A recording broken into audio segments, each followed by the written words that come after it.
time that they take to do a painting. And then say something like months or years. And even though, you know, over time it could take a very long time, I think the hours, you know, if you actually count the hours, it's significantly less. And that's typically how I like to count, because, you know, sometimes the work, you know, goes for weeks, but you probably only spend like maybe 1 or 2 hours per week. So it doesn't usually add up to a full like week. Or you might spend an hour or two per day. That's what I meant to say. An hour or two per day, you know, over the long term, you know, over 40 days really only becomes, you know, 40 to 80 hours, which is a lot, but it's not like months, right? But here we go. We're opening up some supplies. I got a jar of oil here, and I've got my mineral spirits over to the side, and got my stainless steel yardstick that allows me to, you know, paint on top here. And what are we doing right now? This is a copy. This is a copy of William Adolphe Bouguereau's famous painting called The Bohemian. And I'm just doing a piece of that. But that's what we're working on, people. We're going to be doing this painting. There's a couple things I need to work on right now, though, for this painting. Specifically, the character looks a little bit older than in the actual original, and I got to make her look a little bit younger. And how do I do that? What are some of the facial features? So I got to enlarge her lips, and I need to modify her eyes a little bit. Maybe give her some bigger, cuter eyes. And, you know, I think some of the things will eventually make it seem like her face looks a little bit younger. Nothing wrong with, you know, faces that are older or whatever, but if I'm trying to match and capture the initial essence of what Bouguereau is trying to do, I have to, ultimately, I'm going to have to do some modifications. So, before I start any of that, though, let's paint some bigger areas. So I want to paint in some bigger areas. We're going to go into here. Let's go into here and get whatever this color was from last night. So we're going to try to find our gray here, grab a gray white. And let's go ahead and paint into that, baby. Let's see what's up here. Chat filter, all messages. Dismiss. All right, so just took a little bit of mineral spirit right here. And I just want to get like this shade right here. So this shade's a little bit darker, so I want to just hit it up with a little bit of black, just a tiny bit, enough to bring down the shadow just a little bit more. We're just going to paint right here. I'll probably use a flat brush, but here we are. We're using a not flat brush. Now, I'm still staying pretty loose right now as far as how this looks. I don't feel the need to tighten it up too much. I'm going to be working on this for quite a while, and we will, over time, continue to tighten up some of this piece anyway. But working on just getting these values right, you know, getting these values together, getting the colors, the difference between the light and dark accurate. And what do we got right now? I'm using an easel called a Meeden easel. This easel's been very great so far. I finally moved and have like my own little studio space. So this has been absolutely fantastic, this easel. It fits, my last easel was a carry easel, and that only fit up to a 34 inch, but this is a 50 inch. This is a 40 inch canvas, which means that wouldn't fit on my own old easel. So I've since upgraded and started going to bigger sizes as far as my paintings go. That's why I'm using this large easel. So going into here, gonna add in some of this. Let's try to find some of the darker shades to put into this tree here. I'm gonna go bring down some of this We'll bring down some of this color into the tree a bit more, just to get a nice boring gray going. Get the nice boring gray, and then eventually you can, once you add color, once you start glazing in the color, it totally transforms your painting when you're ready. When you're ready, your actions will make sense. Trusting the process. This is, you know, this is pretty much a process that's been used for like, I don't know, at least a few hundred years. Basically, you start with a gray, right? Like any oil painting, you start with a gray. This isn't innovative. This isn't, you know, anything different. But you start with gray, and you just build where the highlights and the lights and the darks are. And then eventually, when you're ready, you start to paint over it with some color. And this could take a lot of time because you need to let your paint dry, of course. And then once you build that color, that's how it all becomes a painting. And honestly, this is my first time using grisaille, but so I'm kind of like just trusting that the process will work. But every time I've ever painted and tried a new idea, you kind of just have to trust the process. Had a couple teachers teach me, you know, teach this idea of how to use like grayscale to do studies. But this is my first time really doing it with a serious painting. So if I can trust the process, you can trust the process. What we're doing now is I'm just going down with the white here to create this dimension for the tree, right? Give the tree some roundness. You create roundness around a shape, particularly a cylinder, aka a tree trunk. How do you create roundness? Basically, you know, light shines on an object and it's going to have lights coming straight up and down. And then you basically just got to get that right. And you can pretty much make it look like a real cylinder, full shape 3D cylinder.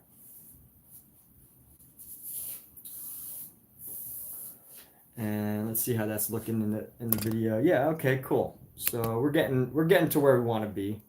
That's for sure. Let's scroll this down a little bit. Boom. Bring that down. And let's see right here, we're going to go into the leaves a little bit. So I want to use the leaves, and the leaves are going to be just a little bit brighter than that. So we're going to bring some leaves in. And let's add some leaves. So let's see, how do we want these leaves to be shaped? We're going to come like this.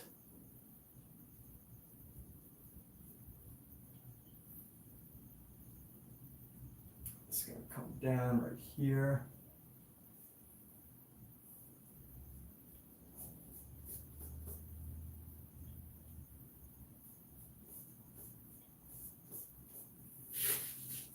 Let's get the general idea of these leaves.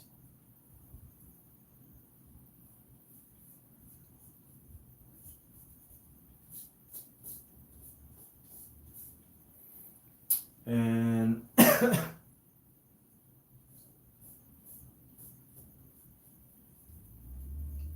here we go. So get this leaf out, and then right there, just to block out the general shape. You know, I can get details. I always know that with oil paint, you get details later.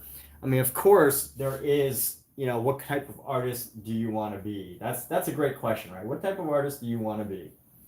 And if you want to be a super tight, clean, neat, perfectionist artist, this is not how you would do it, right? You would have it pretty much, you know, sketched out, every little highlight and detail, and, you know, you paint exactly, color in exactly as you want it. But I like to keep a looser style, you know, something that I like to have some more dynamism in my work, as opposed to technical perfection. So therefore, my works tend to have a little bit of a looser design. And this is what I call loose, right? Just basically painting in the areas that I loosely sketched out. Other people might do this with like a pencil or pen. or not a pencil or pen. What am I saying? I'm trying to talk and paint at the same time. Some people might do this with a pen, a charcoal, either charcoal pencil or some sort of graphite, and transfer the drawing and do it perfectly. I'm trying to express something here. But I just loosely sketch it in with my paintbrush, and then eventually I'm just going to tighten this up myself. I'm going to tighten it up as I start to build in the clouds and everything. But for now, just getting the shape, and that should hold us over, with the design. Basically a dumpster. What's up? How did you come up with that name, basically?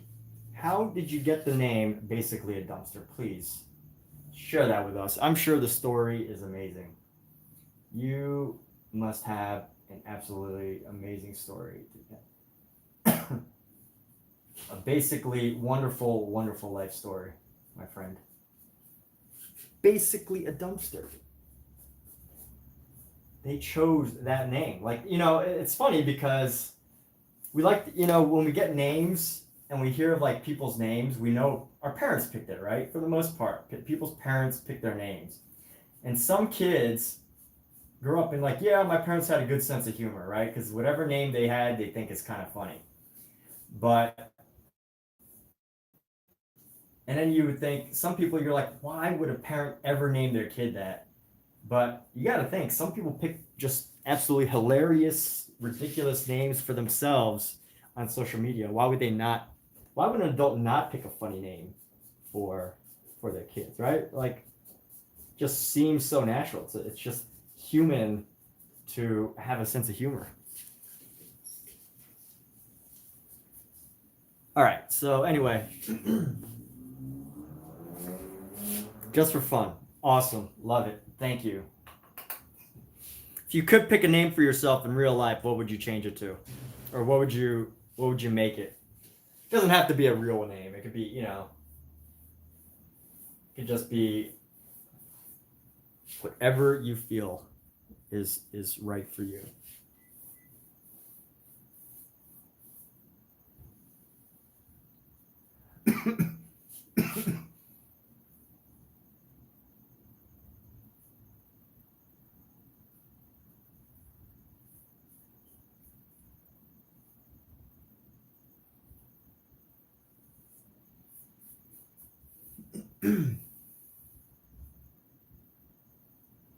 All right, here we go. We're going to come right into here.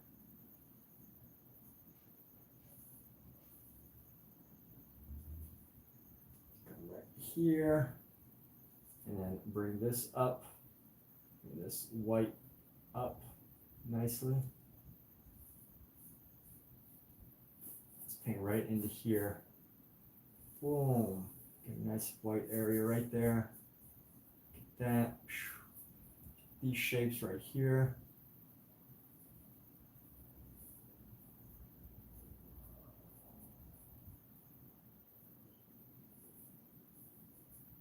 Boom, boom. Do you like your regular name? KP123. What am I painting? This is a copy of William Adolphe Bouguereau's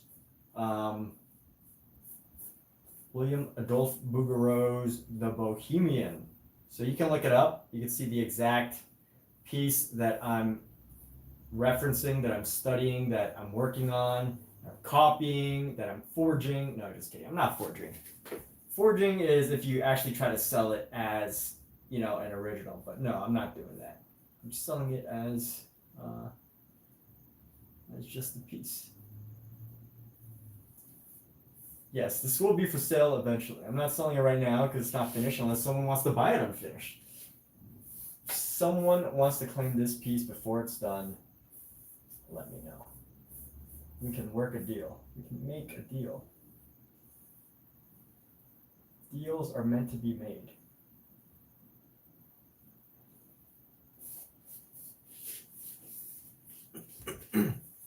So this is like a slightly off-white. It might look really white, but I wanted to use a slightly off-white. This is like very subtle. It's like not quite a milk white, but just like a white that's not too hard on the eyes. Because you could definitely paint a white that's way too hard on the eyes and just becomes like a dominating color. Where, you know, if you gray it out just a little bit, it can help you establish a more cohesive painting. Unless your intent is really just to totally blind people with white. Alright, so we've got like a nice creamy white color going in the background. And let's see right here, we can go a little bit brighter on this here, this area right here. I want to go down here just to bring up some more highlight into our tree trunk. But I know that the paint here is wet. So because I know that it's wet, it means that I can paint onto it without any, I can paint onto it and it's going to, the colors on the bottom are going to affect the colors on top. So it's okay if I go on with the white, because if I go into the gray, onto wet gray, it's going to darken it just a little bit, or lighten.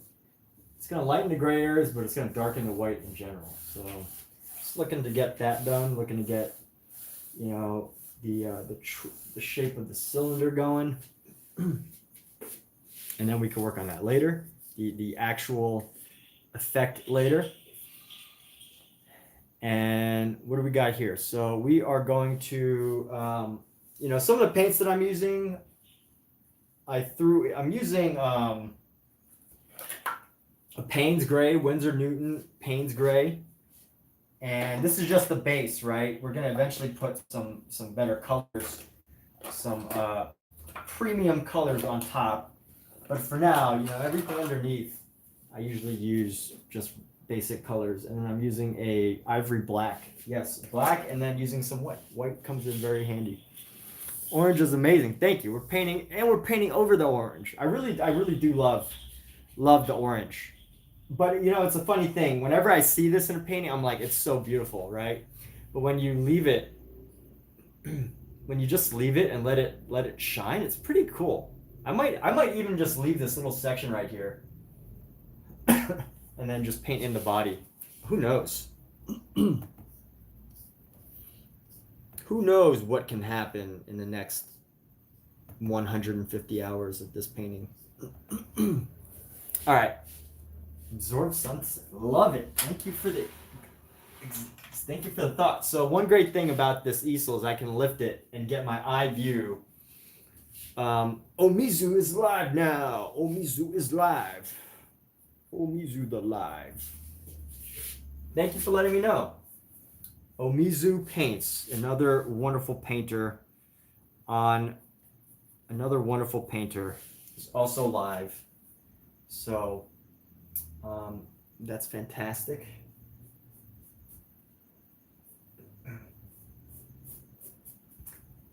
And I hope that Omizu has a wonderful, wonderful stream. I just got home like maybe an hour ago. I've been contemplating my stream. It's been a rough week, actually.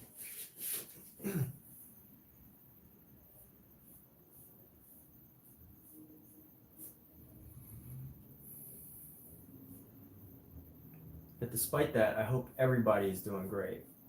Just do great. Be your best self. You know, that's all the world. That's all you can ask of yourself, right? Be your best self.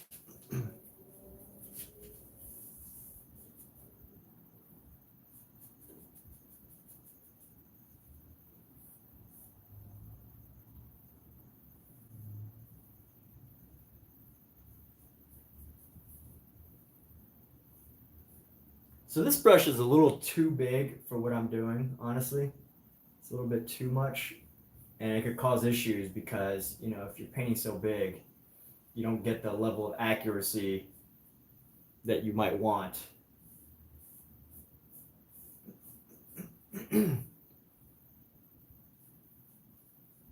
But I just love working with a big brush.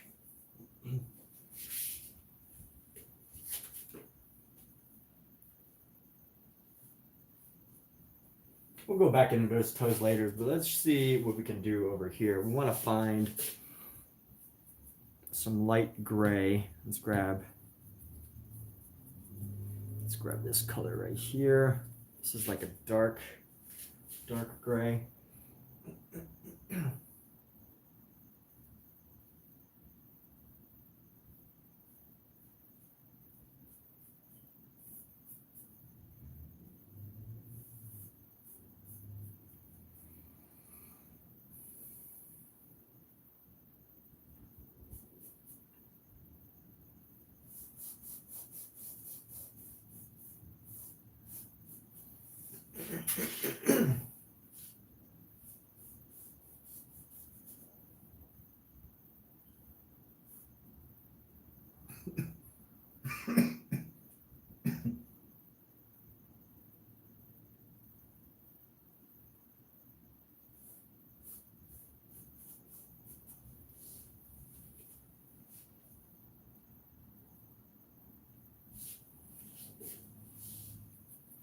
All right, let's try to find some darker shadows right around here. We need to go, you know what happens? Let's see. This is going to come right around here.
Let's see. Olivia, Michael Wilbur, Olivia Case, thank you. Do I believe in happy accidents? I totally believe in happy accidents. I believe life is one big happy accident. Happy accidents. You're like, what are the chances that the black hole or the great Big Bang happened, right? Like, what are the chances of that, really? What are the chances of humans existing? Like, seriously, what are the chances of us being on planet Earth, you know, aliens aside or whatever other life there might be? I definitely believe in aliens, or, you know, rather than calling them aliens, I believe in other life forms in our universe. But, you know, without getting too in depth by like what is like true versus what's false, you know, like, what are the chances that humanity comes to exist, right? Like, what are the chances that we as humans, like, how, like, just out of all the dang possibilities of the universe, somehow I'm here painting, right? Like, that is just so fascinating to me. Just out of all the possibilities of everything that could have happened in this entire universe, here I am painting. And I think it's a gift. I could have been a deer. I could have been a gas particle. Ooh, someone said a gift. Brookie Cookie 12134 sent 100. There we go. If you too send 100, I just may say something goofy. Or I may not. I don't know. We'll see how I'm feeling. But results are not guaranteed, right? Results are always up to you.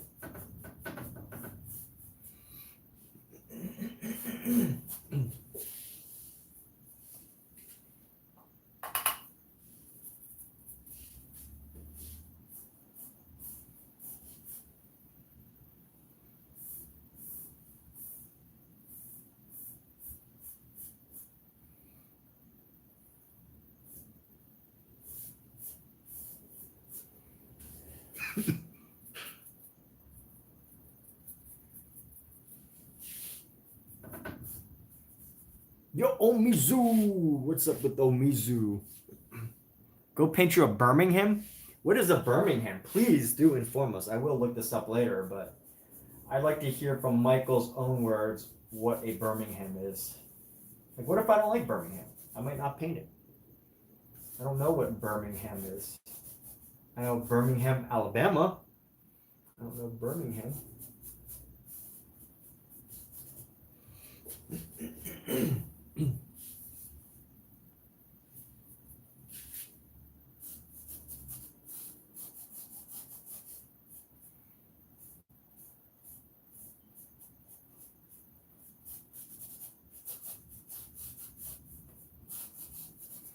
I love how these colors have totally transformed from what they were at the beginning.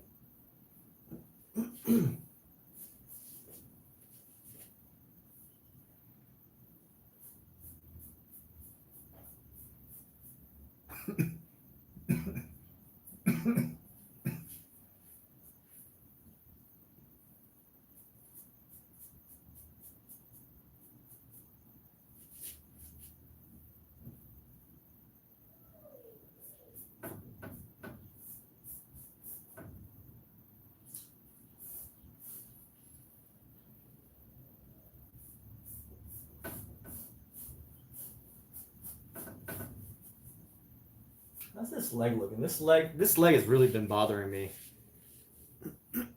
for a while.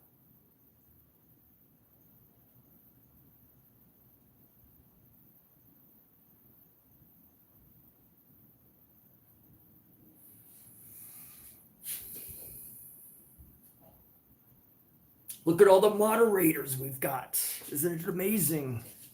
The moderators. It is Moderator Central, people. Let's celebrate all the amazing moderators that have given their lives to this channel. And as much as that is a bit of a joke, it's also kind of serious. Like, you know, I really do want to thank people that have, well, Amoizi didn't volunteer. I pretty much forced the moderator status upon him. But for those of you that have chosen, and probably Michael too, but those of you that have chosen to become moderators, who have requested it, and, you know, made a deal and made the deal, I want to thank you. For all the moderators. Because without the moderators, I probably wouldn't have a channel. Because the only way to be a moderator is to have probably have been here for a long time, long enough for me to be like, okay, fine, you get a moderator. Dinosaur has sent 100. Heck yeah. Michael Wilbur's life is great. Look at that. Michael Wilbur, you are doing great, man. I love to hear that, dude. How's the chess game? What's your elo? Michael, do you mind sharing your elo? I'm so curious what your rank is on chess.com. What do you play on? Chess.com? You play on chess.com or lead chess? Or you actually go out in the park and you hustle people? What do you do? Tell us about your chess adventures, if you wish. If you don't want to, that's cool. If you want to, we would be more than glad to hear story time from Grandmaster Michael Wilbur. Grandmaster Michael Wilbur.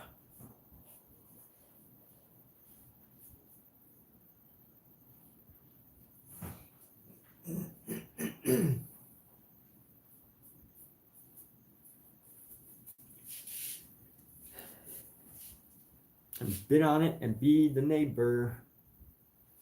Thanks. Yeah, you know, I couldn't, for the longest time, I couldn't paint with my hair down because it would cause me to just have issues. Like I would constantly be flailing around. But it's long enough now that I can actually let it chill out, and you know, I can enjoy it. I love having long hair. Having long hair is such a gift. I am so grateful for my long hair. And you know, here's the scary thing is I don't understand why, you know, my entire life growing up, I was expected to cut my hair. You know, I mean, obviously, you know, it's like corporate and all that. Like, you know, fits you could get a job. It's easier to get a job if you have short hair, probably, right?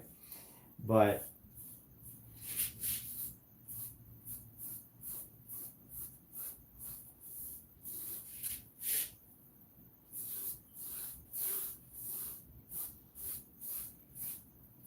it's easier to get a job that way with short hair.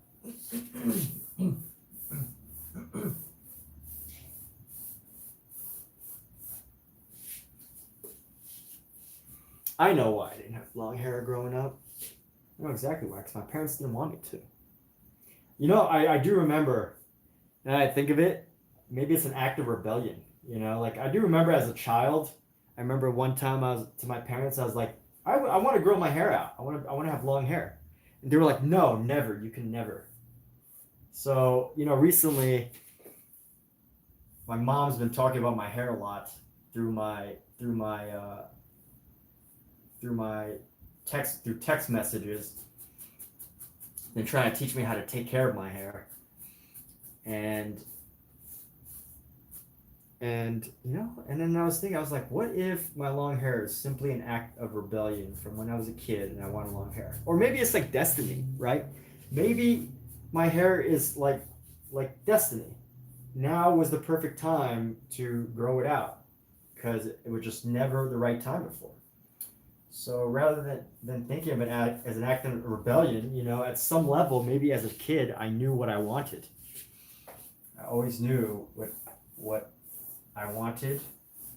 And this comes down to our moral of the story, our lesson of the day. Our lesson of the day. Let's trust our instincts, people. Our instincts can guide us in the direction that we might want. And I think too many times we kind of go against our instincts because we're just not sure, or we don't know, or, you know, there's all sorts of reasons why we might not trust our instincts. But I think our instincts of, you know, what we want to achieve, what we want to do, what we want to accomplish, all these things, they, you know, they add up, right? And to ignore our personal, not calling, but our personal instinct, our gut feelings. To ignore that is to ignore yourself. Is to ignore your own, what your soul is telling you. Right. All right. So that's my spiel for the day. That's my motivational story. I hope that inspired somebody to go and be their best self. If it didn't, that's okay too. You don't have to be your best self. You can be whatever self you like.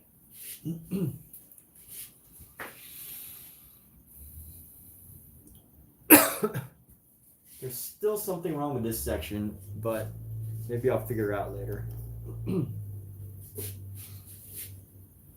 So let's fill this in. There's still so much color that still needs to be added in here. There needs to be like a section right here that comes across. So let's try and do that here. We're gonna try to create a separate little area right over here.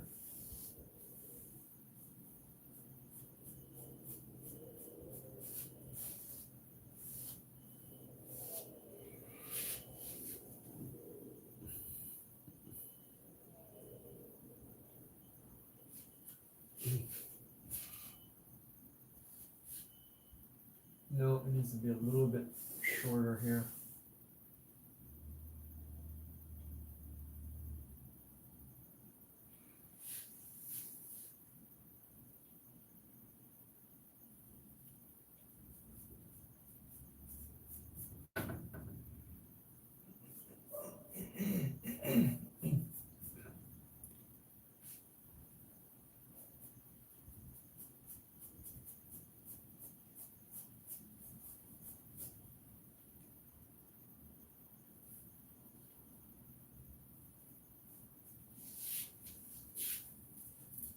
draw the hair while I have it.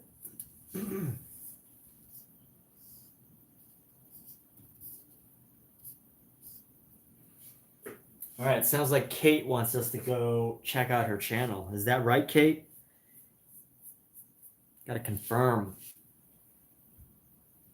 Gotta ask for what it is that you want.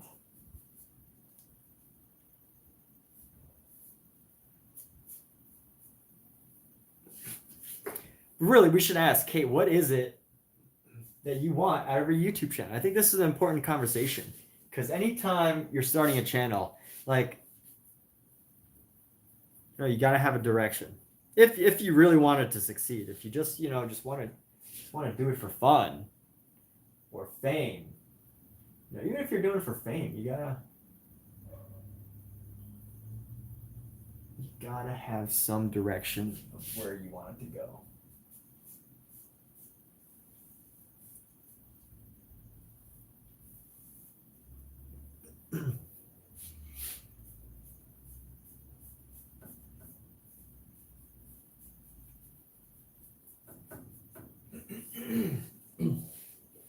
All right, let's clean off this brush. We're going to get tighter here.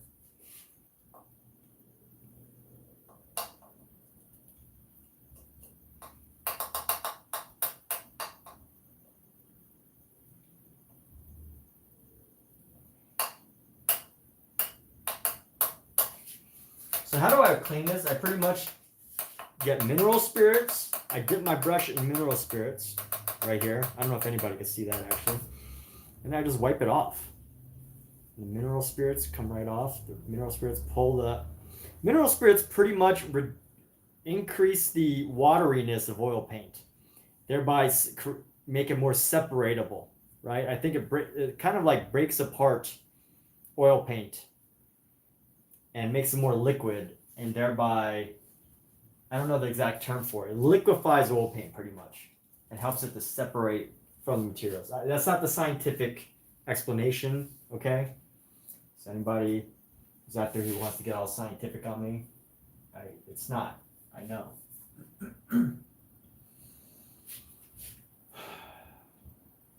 But it's so wild how the bigger of a painting you do, the more, definitely the more challenging it becomes. I'm gonna go with one of my favorite brushes right here, this one. So we've got this, what is this called? A Princeton Catalyst brush.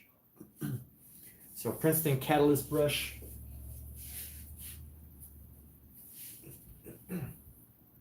And I should establish a couple things right now. This one, I want to set a new space for our sleeves. So let's go with some dark lines, and we're gonna go like this. Actually, you know what? Let's use a smaller brush here. I want some dark lines. I want some dark lines here. Nope, that's not gonna work. It's too scratchy.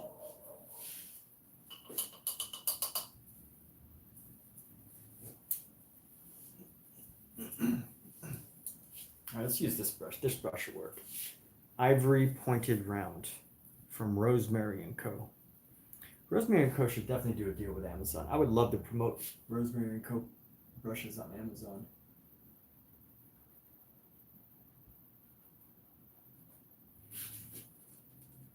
But we're just gonna go and lightly sketch.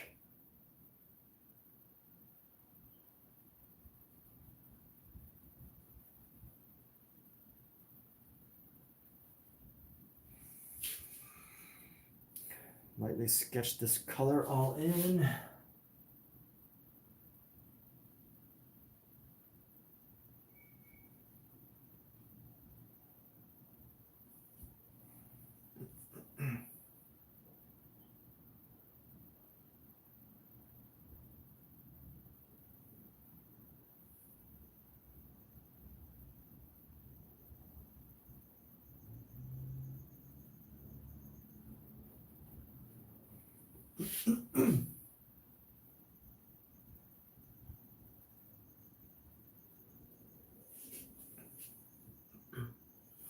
And then let's go add like a wrinkle. So we're gonna add like a wrinkle right here.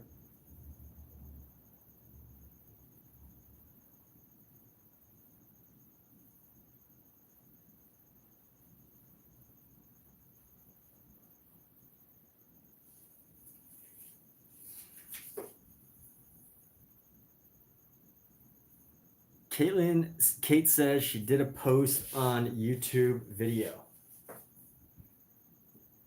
That is awesome, Kate. So what is it about? Pitch us your video. Pitch it to the world. Let's pretend like, you know, you're out and about and you're with somebody, and they're like, "What? You make YouTube videos? What kind of YouTube videos do you make?" Let's hone that elevator pitch, Kate, while we're here. Let's get your elevator pitch down.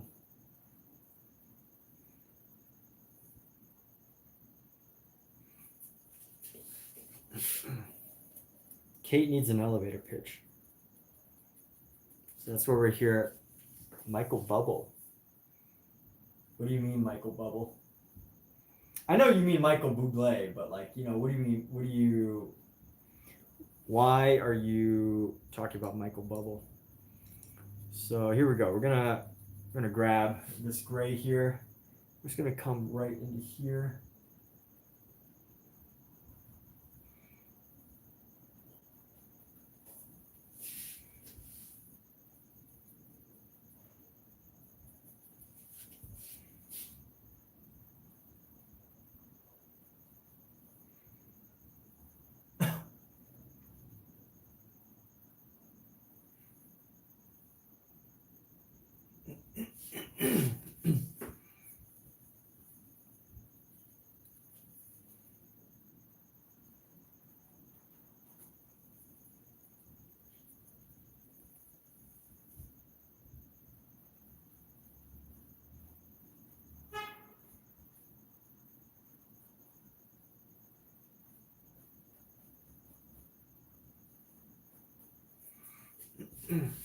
All right, so Kate, you want to be known for lip syncing, is that right?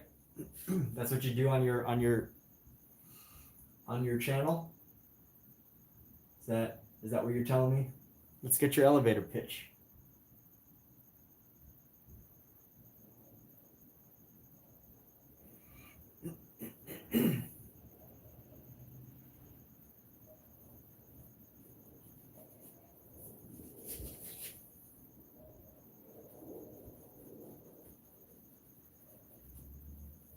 Yes, amazing. You've already got 75 views. Kate, you're doing better than me.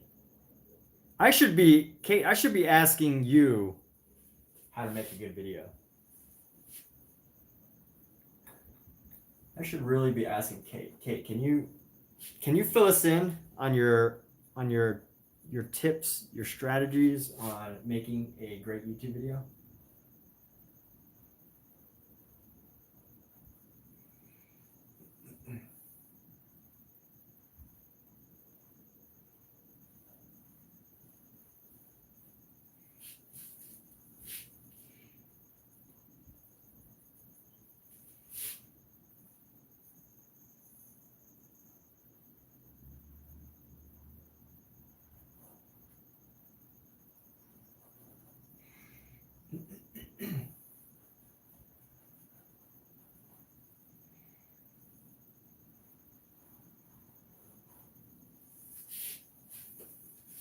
Do share some wonderful wisdom that you've learned from making your YouTube videos.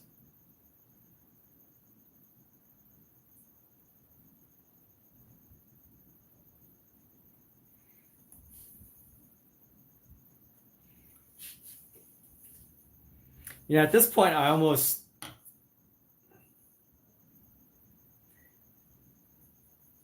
think we should have a what's it called, a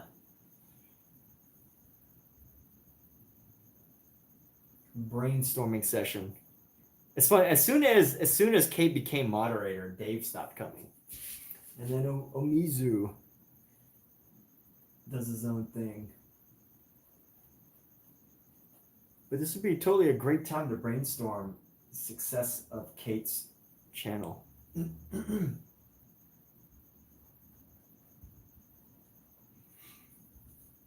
Like, is there any other channel that does lip syncing like you? What makes your lip syncing unique? It could be anything. It doesn't, you can make it up.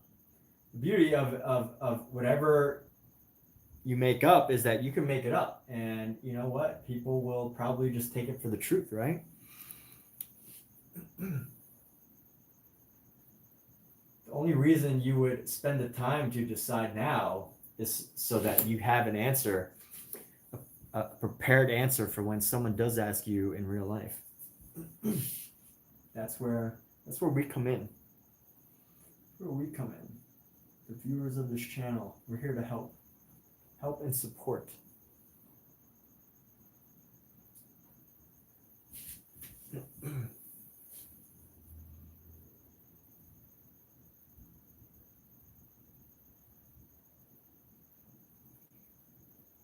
Say no bad words.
No, I could probably zoom into that right there.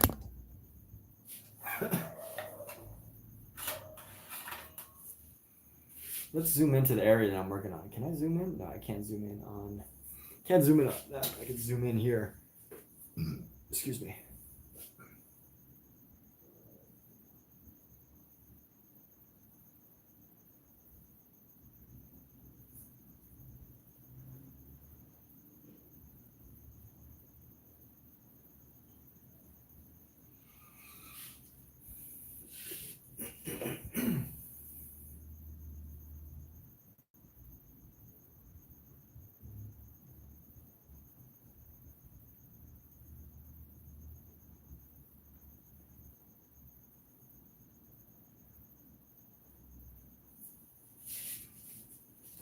Know your channel badly word.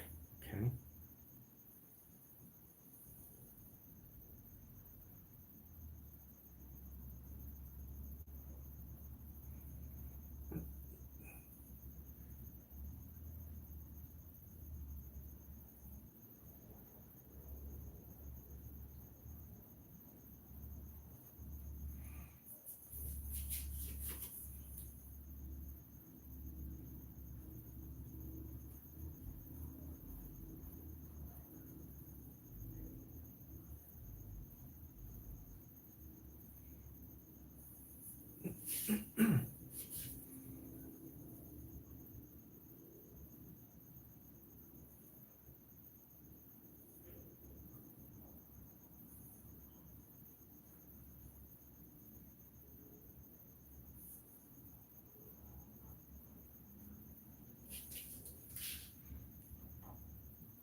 Kate, you're starting a new live stream? Yo, you should, when you can, I highly recommend starting a live stream.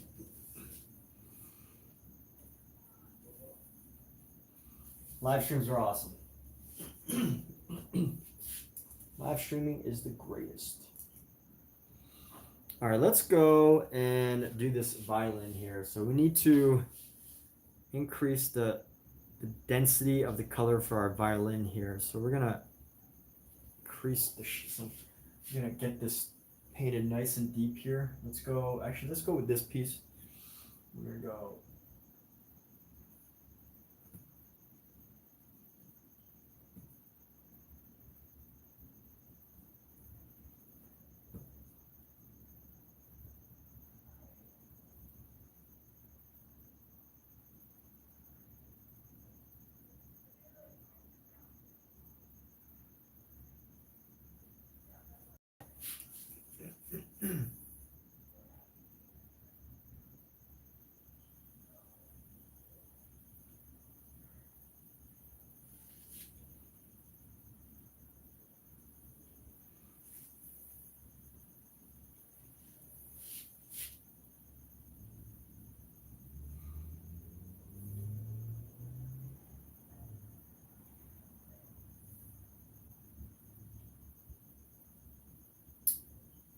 And off we go here.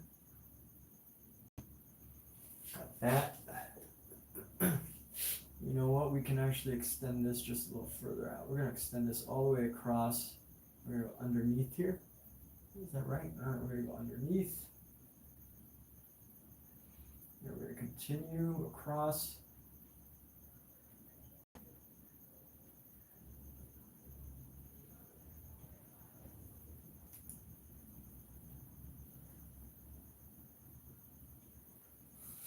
Is that straight? I should probably use a ruler, huh? I should probably use a ruler for this.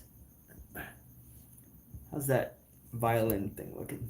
Is that straight? It's almost straight. It's straight. All right, we're going to use another white highlight here. I'm going to go across for the string. So the string, for the bottom of the string, come down like right here.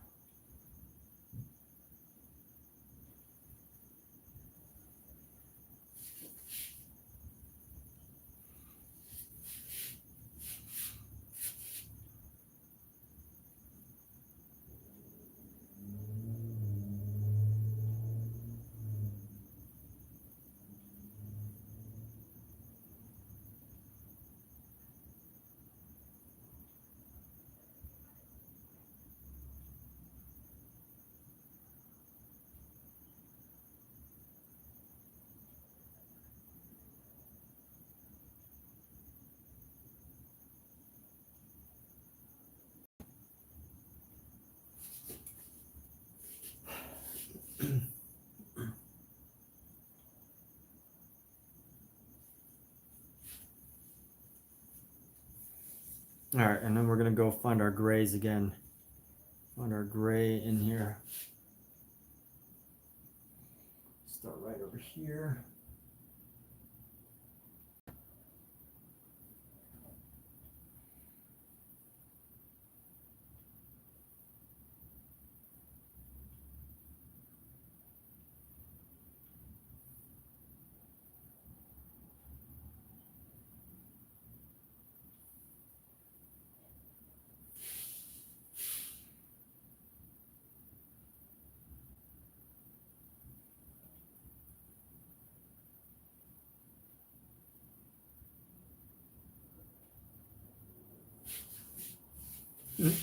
Okay, let's keep this going.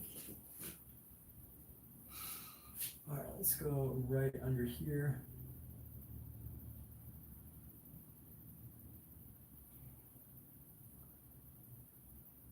And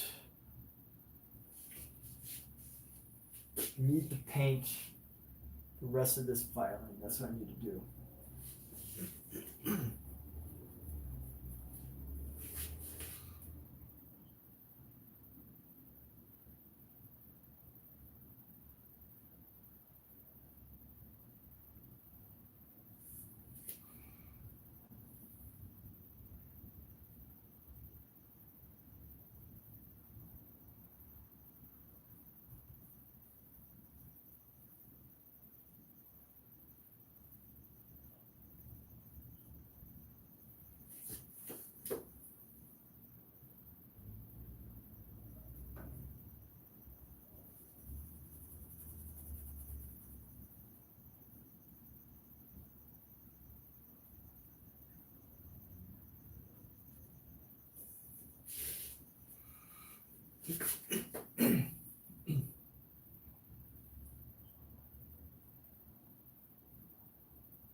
So what are we working on now? We are finalizing the shape of this violin here.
And let's go right here.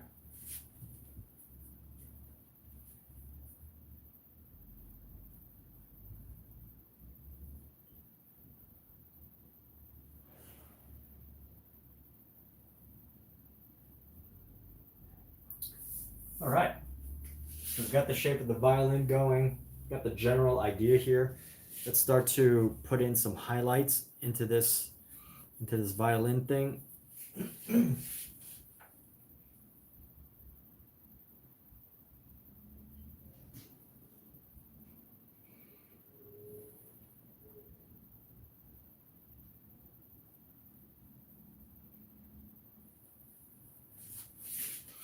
You know what? We can go nice and dark right underneath here.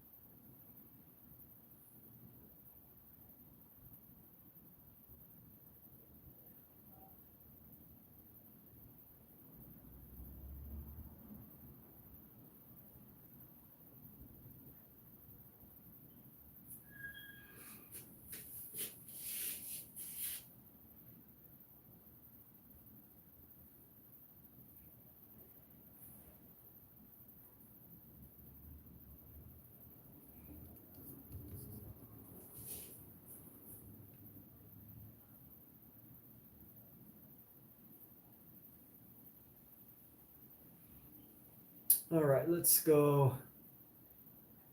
This is going to come up. We got to make this come up. So we're going to go here. Get a nice dark shadow right here. Let's go. Yeah, that's about right. Get this right. If I get this right, we're good to go. And it's going to come down.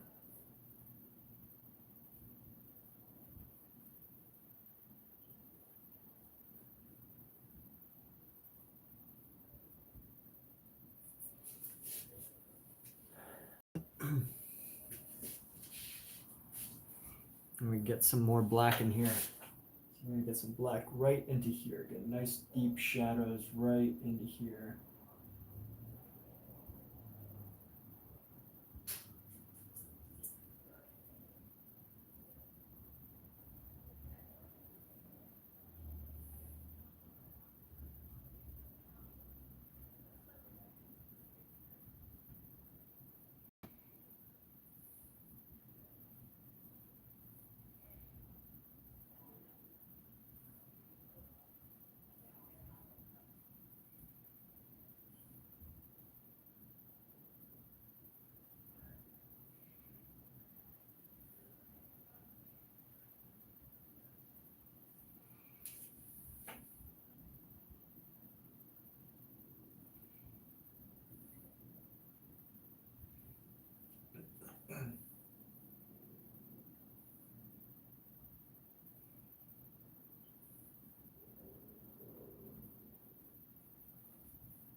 go like this. We're gonna go paint this down right here. Let's go. Yeah. You know what? Let's go. Let's get this other brush here that we had.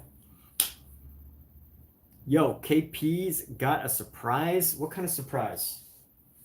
Surprise me. Surprise the heck out of me in a positive way. No weird, crazy, creepy supplies. Just, you know, something. Not saying you would do that, but just, you know, I like surprises, but I don't like to be surprised. You get what I mean? Like, surprise has to be a happy thing, right? Like, if you're not happy, it's not really a surprise, is it? It's just it's a shock. I like to be surprised, not shocked. There we go. We just came up with something. That sounds like something. That sounds quote worthy, right? I like to be surprised, not shocked. I like surprises. I don't like to be shocked.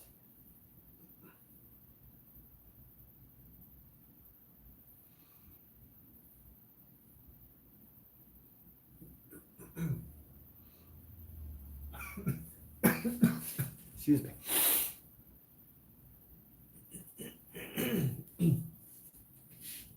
So this leg still looks so dang weird, and I don't know how to fix it. Maybe I need to extend this out a little bit. Here, let's go extend it out a little bit. Does that help? It needs to have a more natural, like, flow to things, right? You know what? That actually helps a little bit.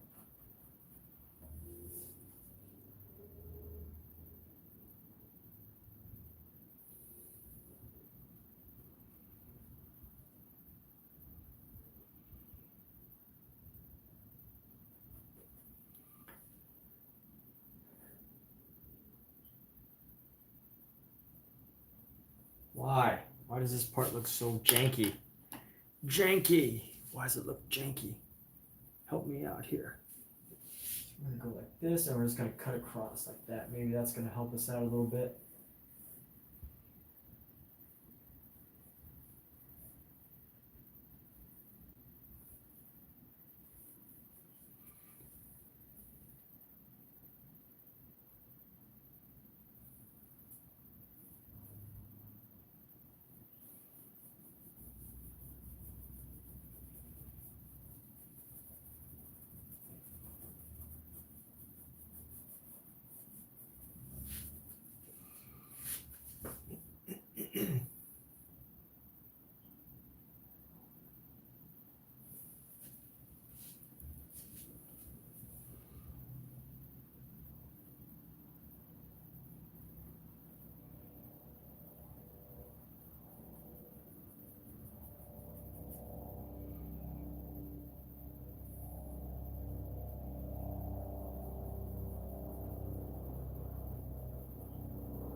What about the managing moderator? I don't know what you're talking about. Let's go like this.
All right, now that looks weird.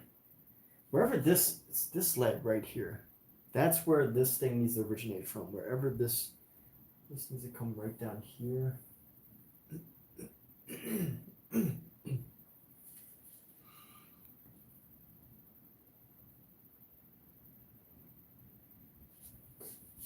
Let me see here. Trying to figure this out. So wherever this is right here, you're gonna come down from there.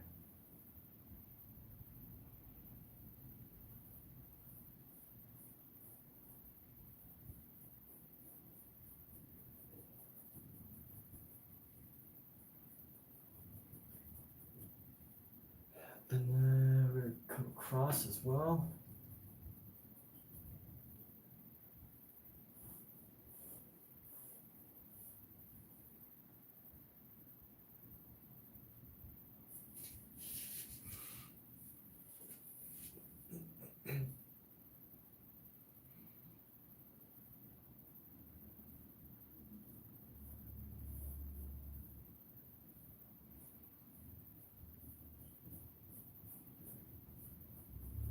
I think this is the most crucial part right here, is trying to find this section right here.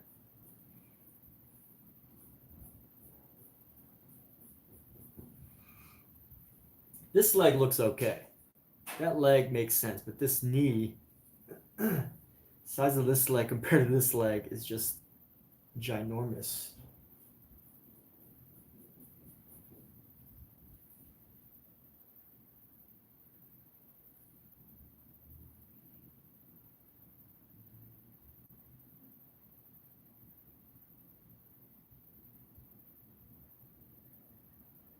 All right, anyway.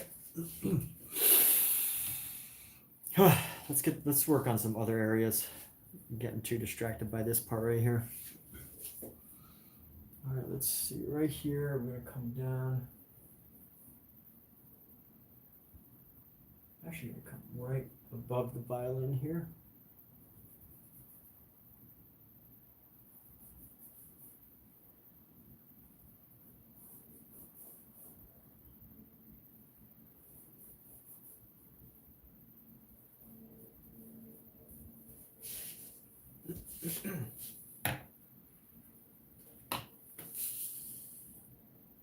Oh, you've made me a moderator of your channel? Wow, thank you.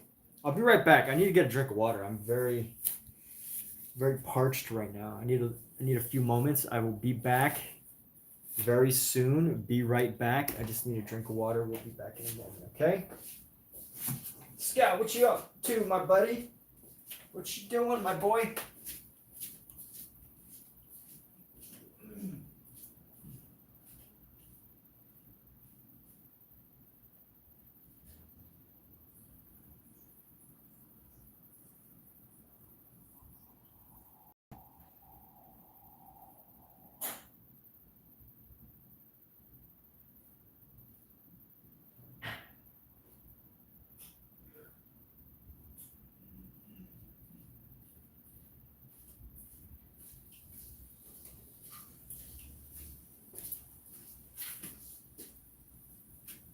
What's up, buddy?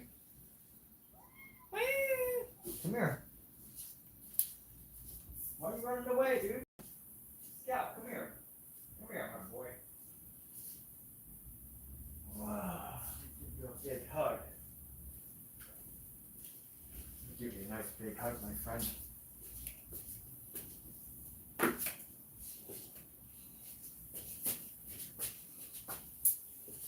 All right, it is cat time.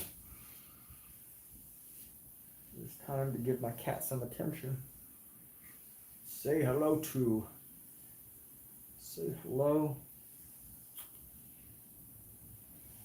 My little friend. He's actually a pretty big friend now. Say hello to my big friend. Mr. Scout. Look at everybody. Look at everybody. Yeah. Mr. Black Cat. Black Cat in the house. Mr. Black Cat. Mr. Scout. Scout. Ba cool cats. Boom. Alright, see you later, bud.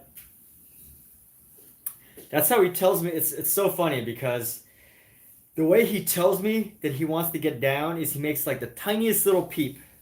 And ever since he was a kitten, anytime he just let out like a little, like even lower than that, he just go, like way lower than that. He knows that I'll let him go. 90% of the time. 1 out of 10 times when he wants to be let go, I'll hold him for a few extra seconds because I really want to. But 90% of the time, all he needs to do is let me know with a little peep. I'll put him down. So that's all he does. That's all he does. He just, if he wants to be put down, he just goes, you know, like a tiny little thing. It's the cutest thing. It is the cutest thing.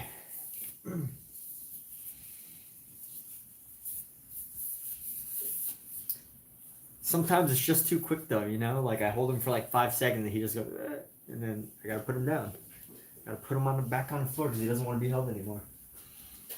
Occasionally he'll let me hold him for like 20 seconds, sometimes 30 seconds.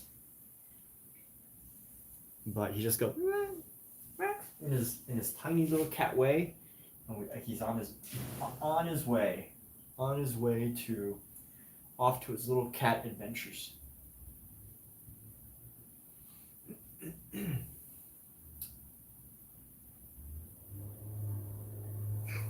That's my cat, people. My little cat, my boy. That's my boy. My boy, Scout.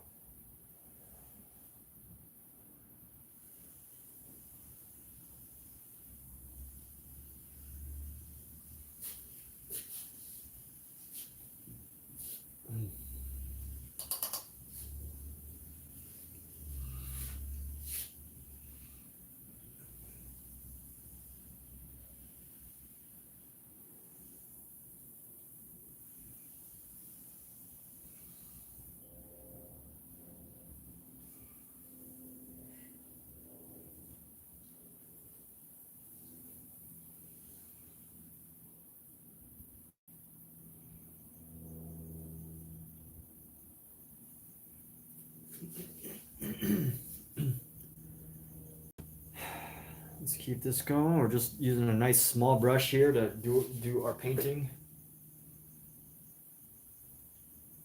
My boy Scout is out and about.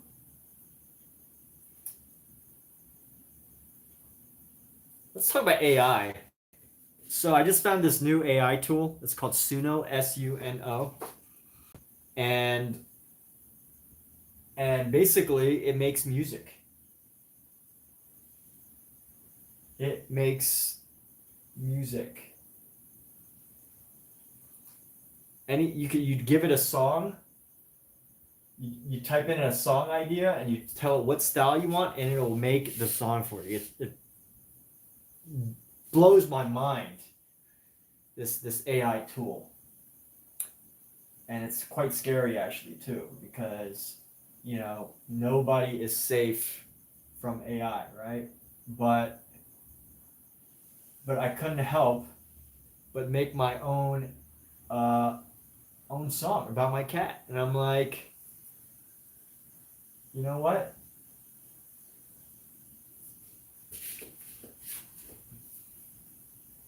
I would not care if someone got upset at me for having a song about my cat made.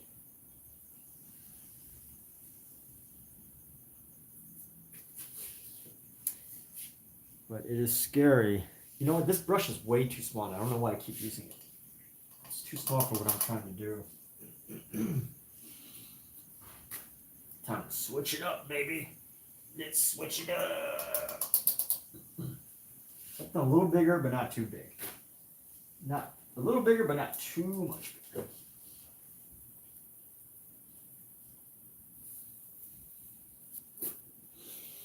What's a good brush? We want something just a little bigger, but not too much bigger. That's what she said. All right, I think this will be a good choice. We've got our Rosemary Co. This is a Rosemary Co. Pointed Round Series 272. This is made of badger hair. This is a badger hair brush. And I think this would give us exactly the dimension that we're looking for. So we're going to go nice and dark with this first pass here.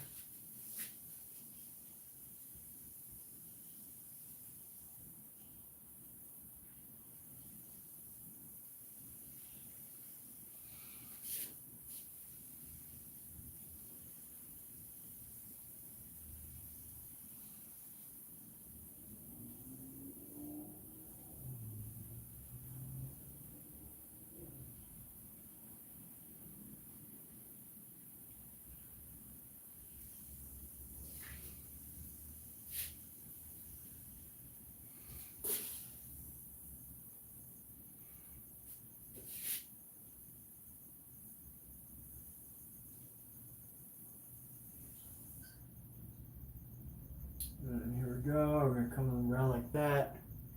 Coming around the mountain. And then coming around the mountain right there. There we go. Bam, bam. Go like this.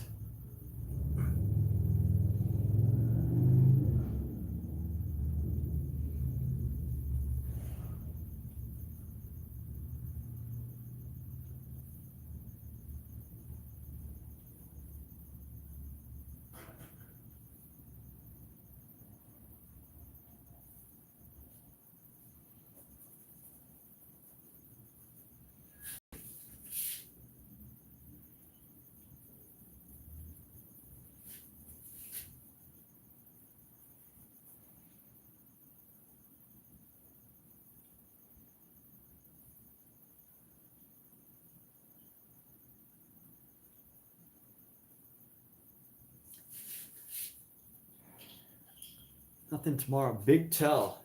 What? I don't understand. Tell what? Explain.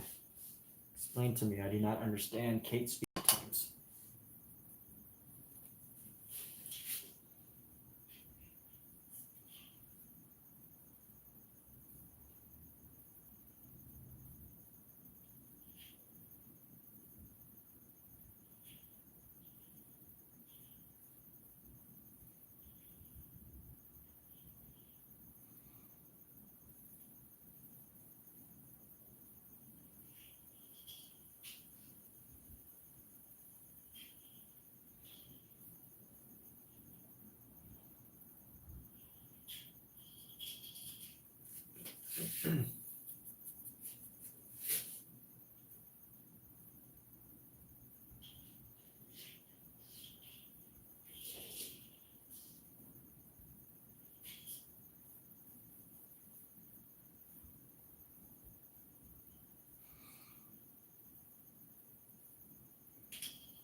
Why does this start right there? Understand.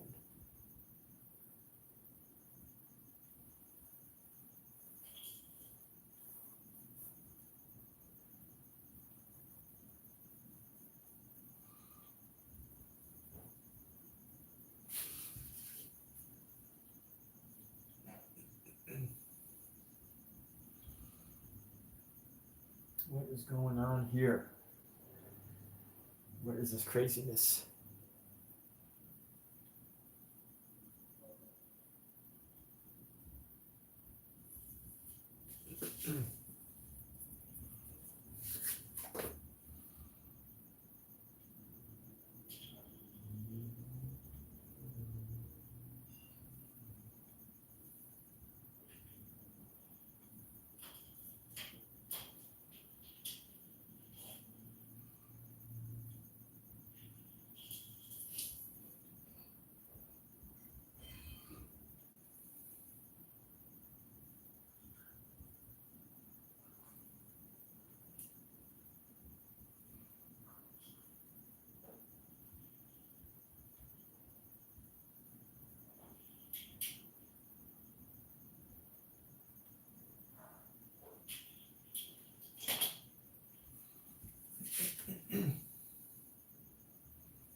This section is going to drive me crazy.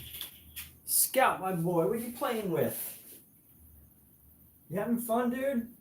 What are you playing with, my buddy?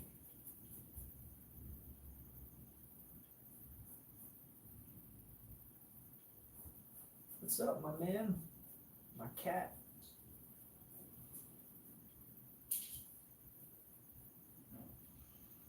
What's up, my cat?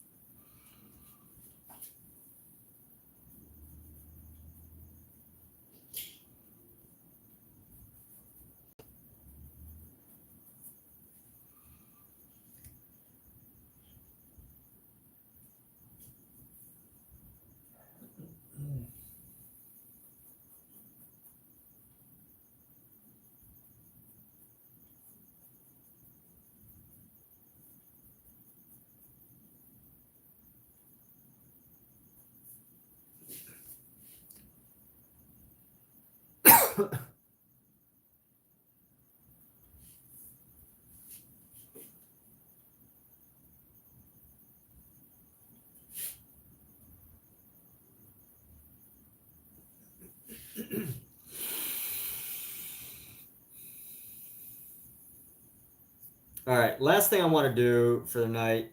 It's only been an hour and a half that I've been streaming. Really? Hello, welcome. It's only been an hour and a half. Alexa, never mind. What's up, Keems? Mr. Keems. Keems is here.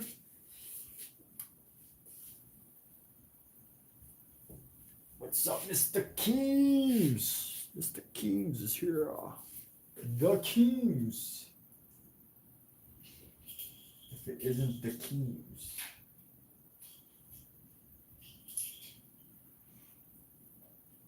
It's the Keems.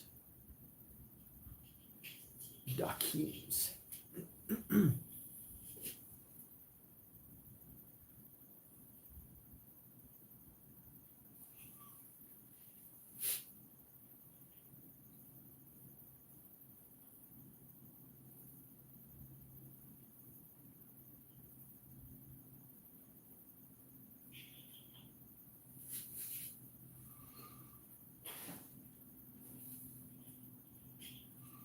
Why does it look crooked? Bring this down. So I work on a face to face, right? Straight on. All right, I want to update these lips. I need to modify the chin. I got to get her head tilt a bit more dramatic. So we're going to go under the chin here.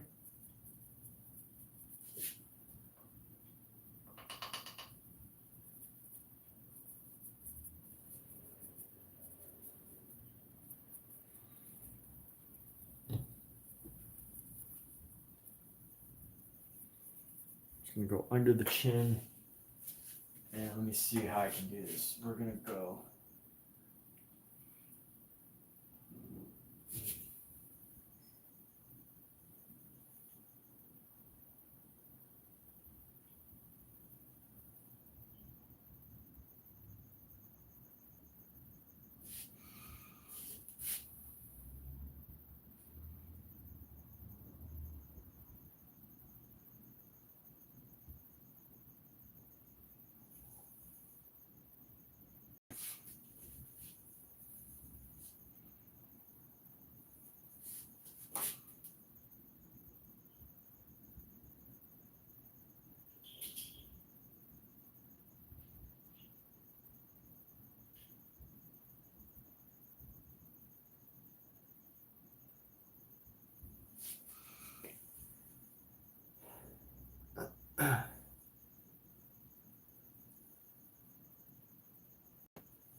and then let's go like right here.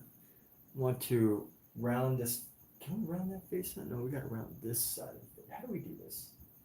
What do we do? I'm gonna update the eyes here. The eyes. The eyes need to go a bit bigger. I mean, the lips need to go a bit bigger, actually.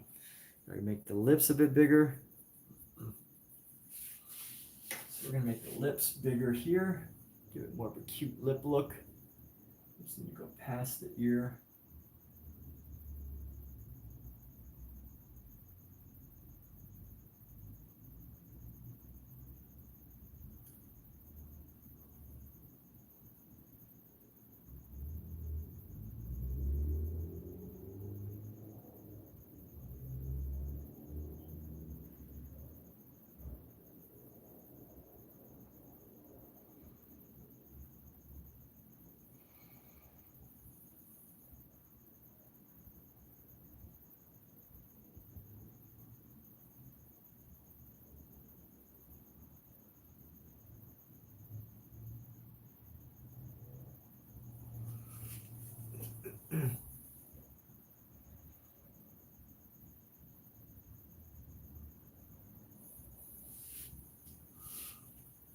I want to make it even a bit bigger. We can even make the lips a little bit bigger. Just a little bit.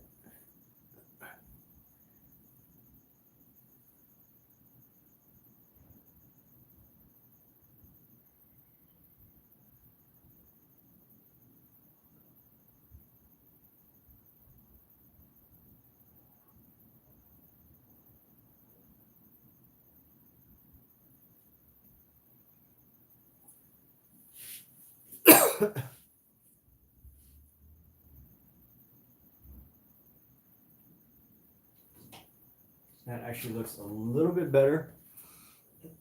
Let's see what else we could do. We could probably come into here, move this neck up just a little bit further.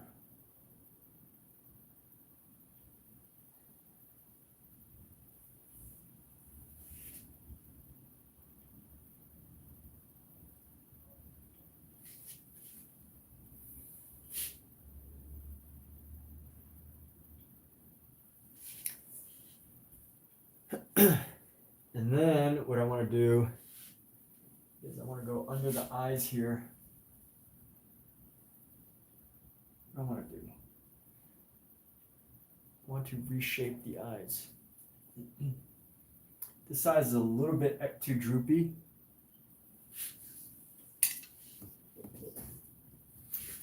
I can actually go just a little bit into here.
Really got to study these eyes. There's something about these eyes that's just not right. This is a little bit too exaggerated, I think, right here. That is horizontal. This eye droops a little too much. It's almost perfectly horizontal, and then it comes up, right? So then it comes up like right here.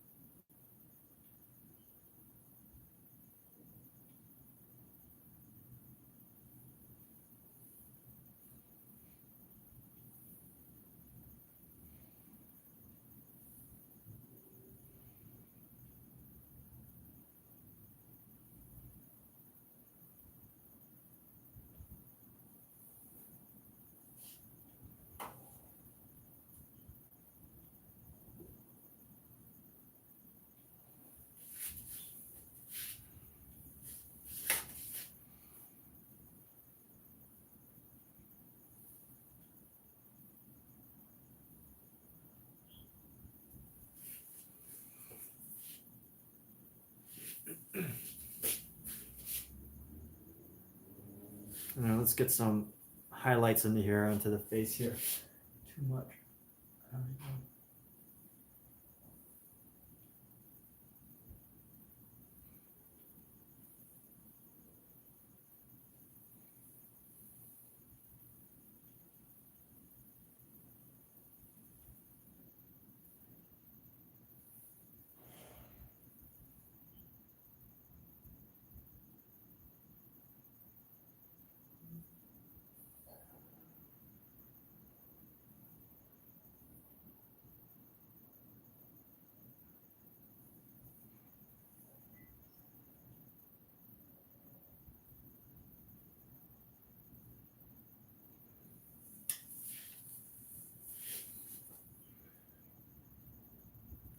Oh, and you know what?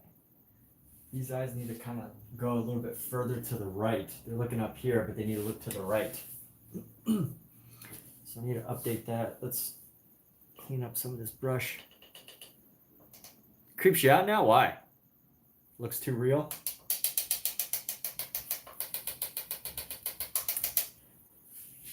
So right now I'm still adjusting the face. There's still so much to do when it comes to the face. The eyes look like they're looking up that way. They should be closer to that side.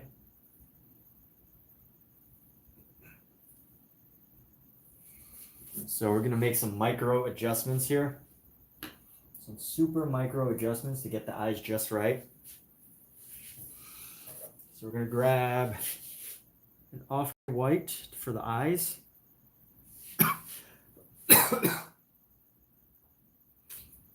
Let me see here. We're going to go like that.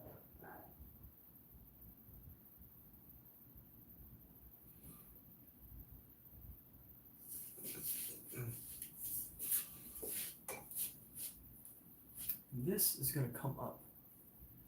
Need this to come up.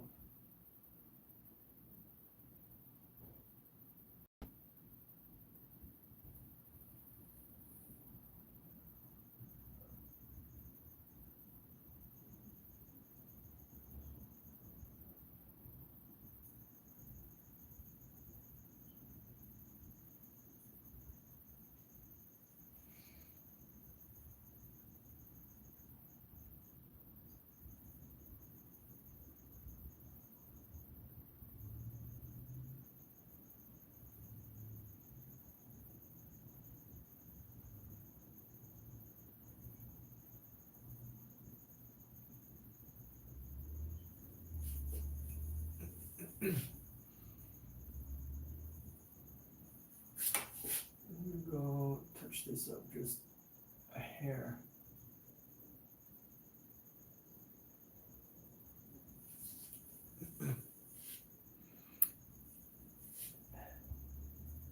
And we're just gonna do a little bit with the other side, and then what we're gonna do, so the trick is I have to darken the eyes. So right now you see they look really weird because it's too bright, too white, and too much black for the pupil.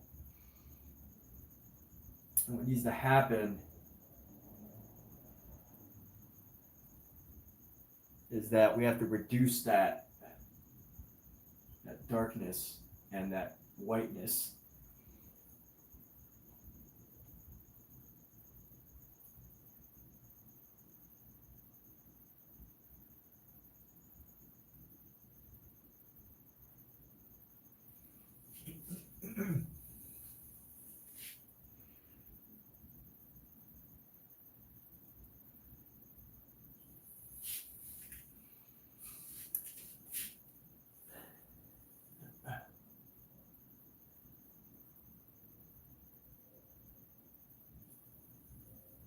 And I think that's okay, but let's try and carve out this eye here a bit further. Let's see.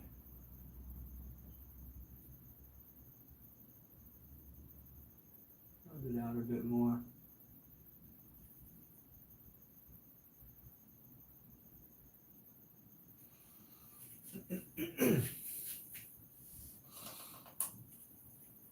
I want the eyes to be like looking up that way a bit further. So I have to move the eyes across the surface here just a little bit. So let me see how I can do this.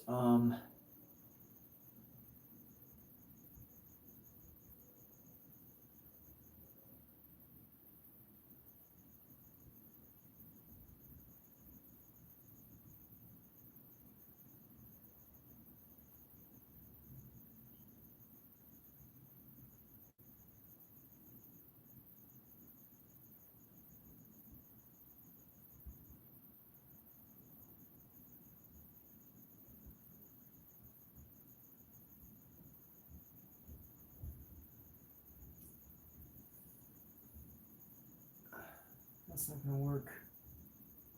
Clean that up. I'm just trying to move the eye around.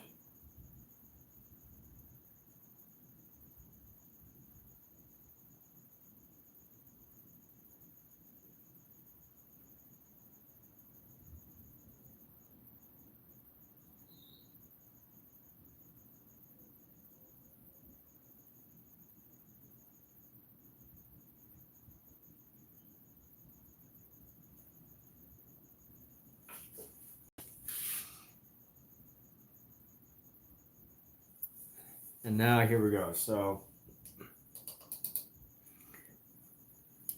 I think we can now go ahead and blend in, you know, push some of these, push some of the black around, color.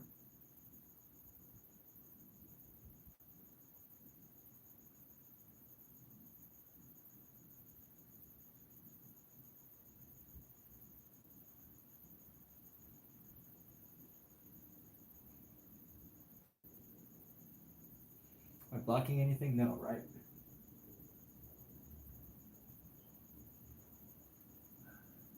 Give the eyes some shadow.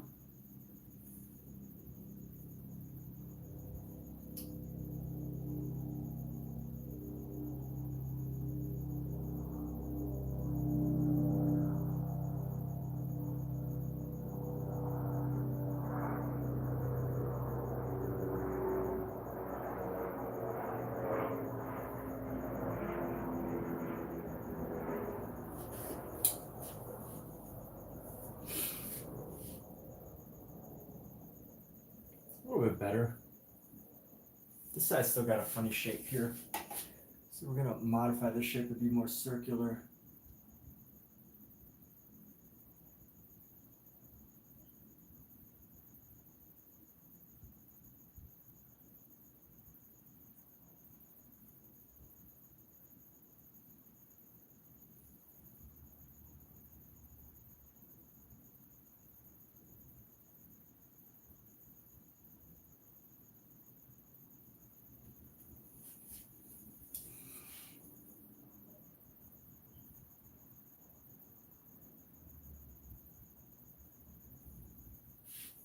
And now let's go ahead and go into this mouth here.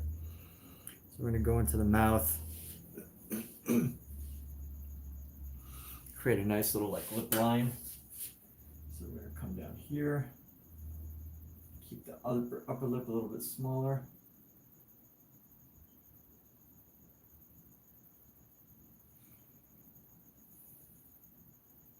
Oh, wait, no.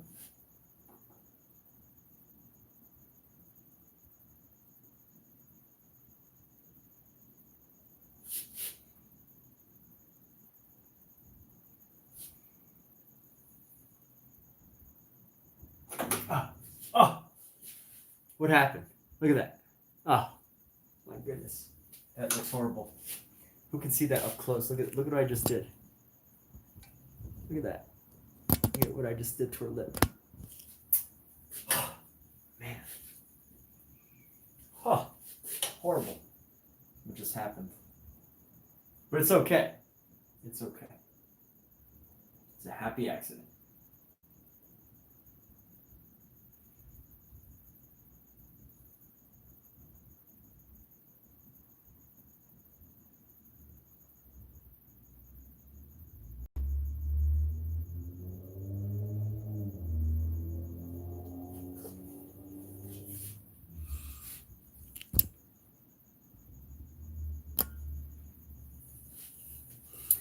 And what are we gonna do? So we need to fix our issue here. Fortunately, the paint's really still wet, so I could actually scrape away some of it. But what I want to do, how am I going to do this? Let's see. The best way, let's go ahead and just blend it. So we're going to take some white here. We're just going to work in the white into this.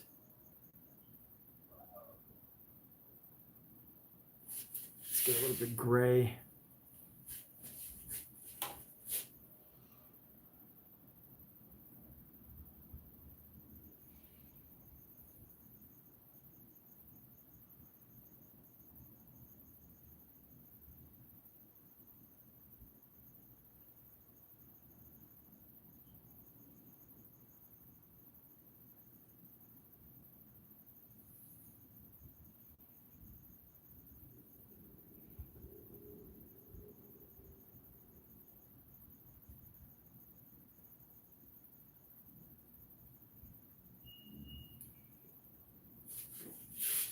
And then one thing I want to do,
blend it up a bit more.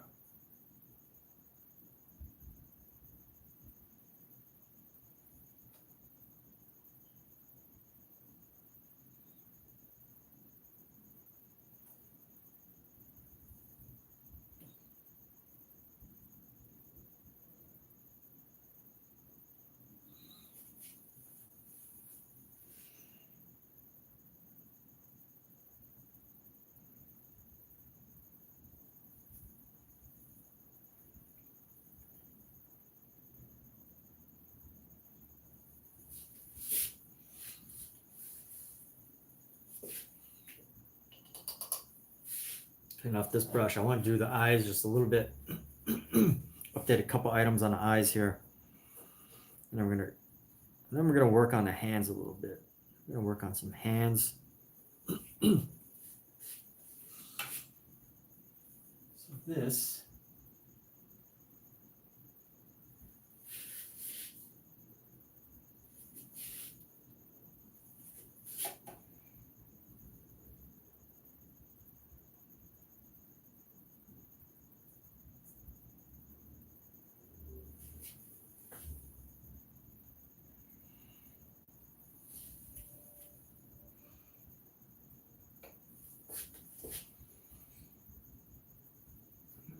Nice dark into the eyes right here.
That Scout.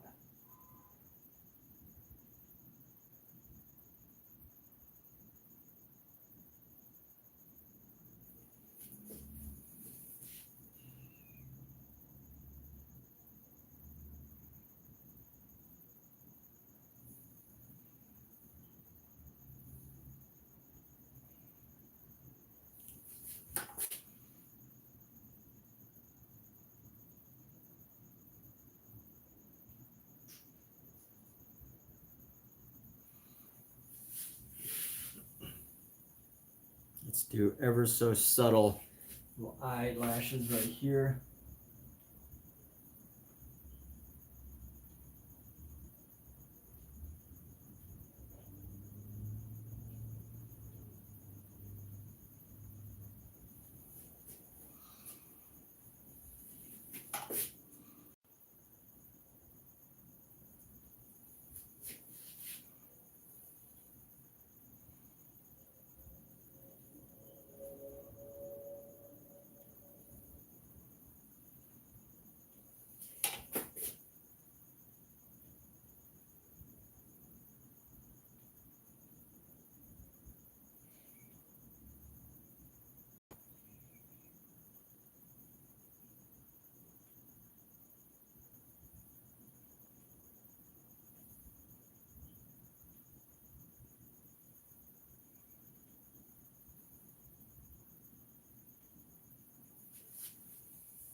Yes. Maybe I should paint offline. Yes, I know. I have. I've totally lost the audience. Might be better, honestly.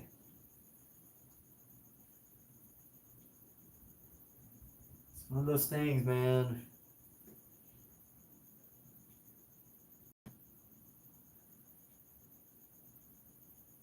It's all about the audience, right? It is all about y'all. Y'all people.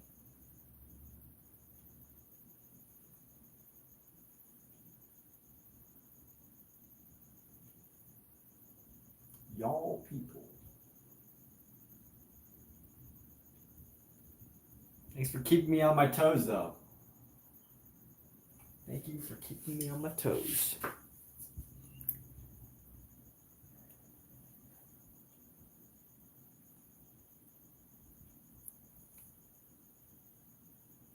I don't know what my streams have been like.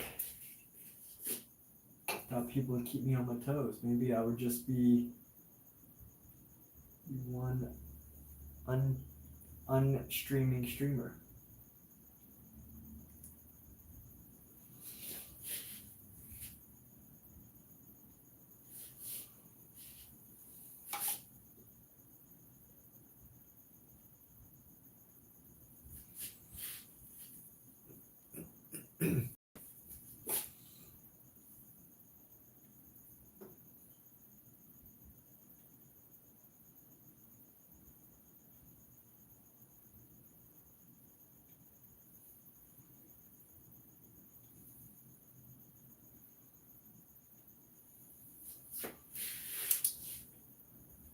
Manger.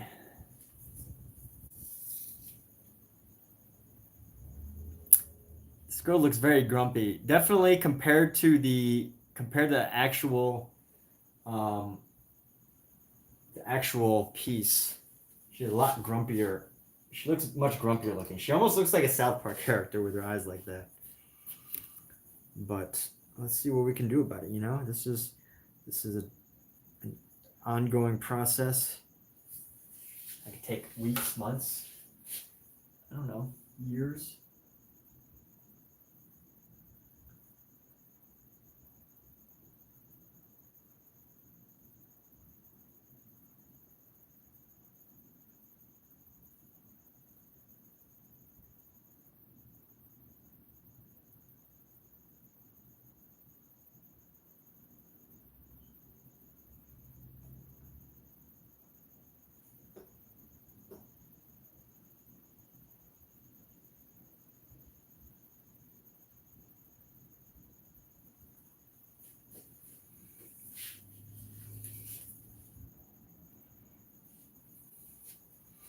Today it's good. It's good. I had a good afternoon. Let's go like this. Boom, bada boom. Or go around the lips here. Shape these lips again.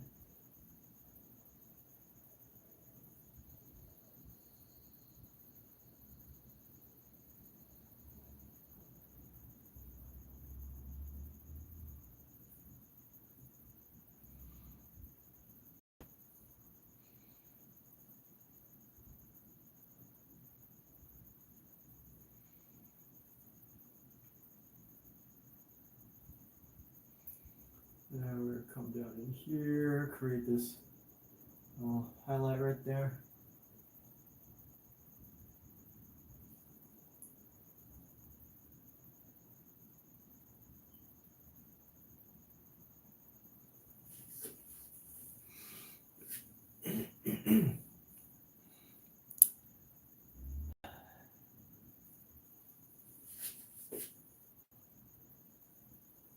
You know what? I want to make her nose a little bit bigger.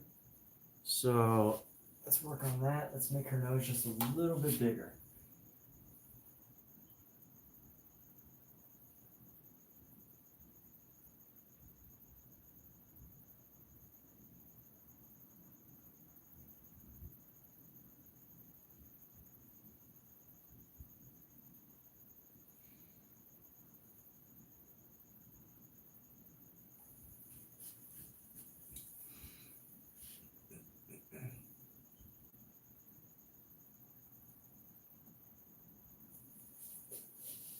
All right, we are.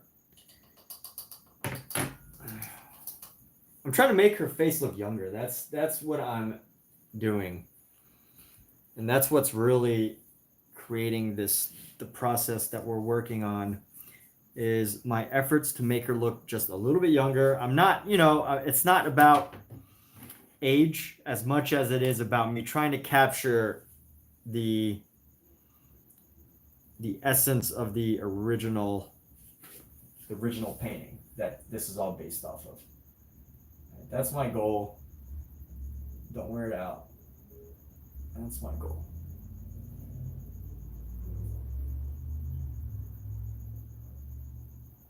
Maybe make her forehead a little bit bigger here. And I want to bring that down. Like if you look at the original, this is Bouguereau's, based on Bouguereau's The Bohemian. So if you look at the original, you'll see that she in this image she looks a lot. It's like 10 years, 20 years later, right? As far as the age goes. But I want to try and capture a certain age for this painting. And I think the major issue is her nose just happens to be a little longer. So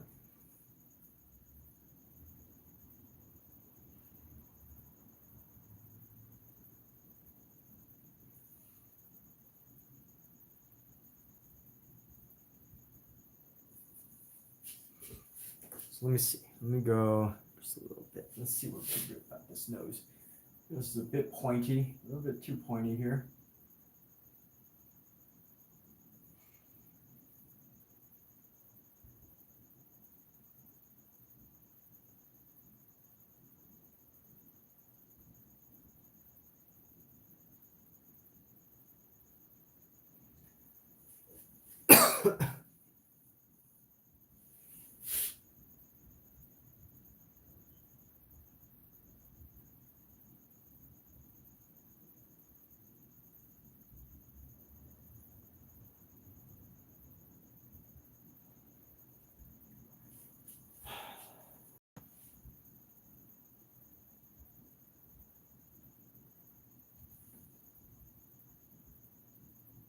And blend this.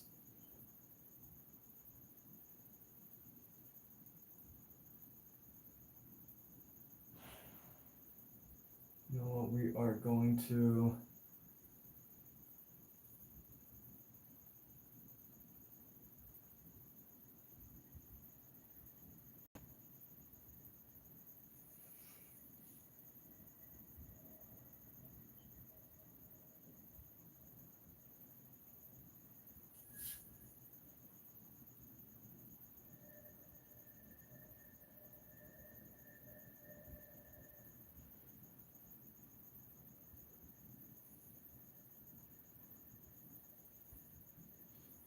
gonna come around. This is a bit more subtle, these shadows right here.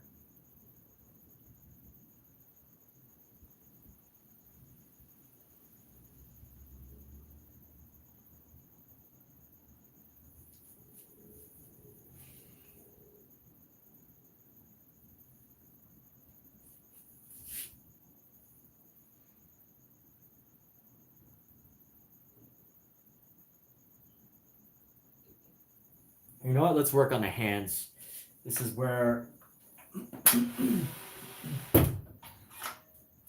we're gonna work on hands right now. Oh crap, I forgot to plug back in my laptop.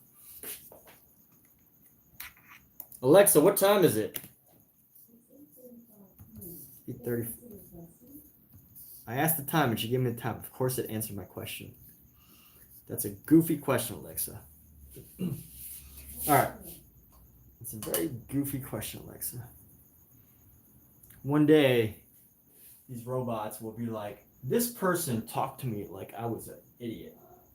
And they're going to take over and decide who lives and who gets turned into food for the aliens.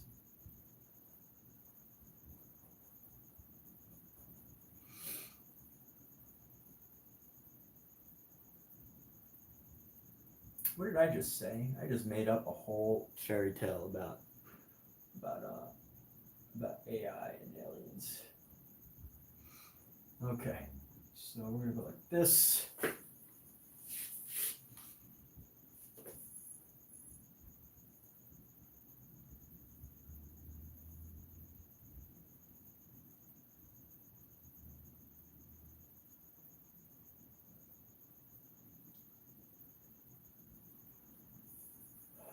And where are we going? Kate, 8:35. Thank you, Kate. Thank you for your wonderful updates. Really appreciate it. Thank you so much. All right, so we're gonna go like this. Bring up this nail. And then it's gonna come across. Now this needs to come down.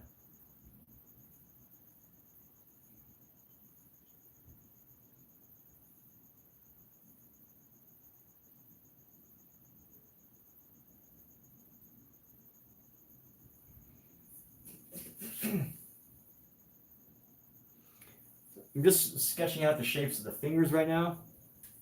So this would be very helpful once we, okay, this needs to come down like right, this finger is gonna come around like this.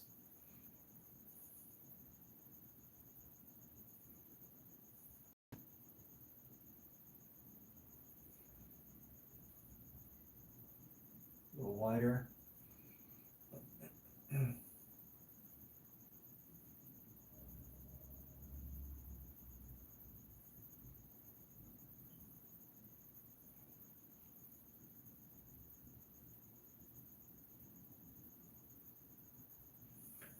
Okay, and here we go. This is going to curve up. This one needs a bit more width.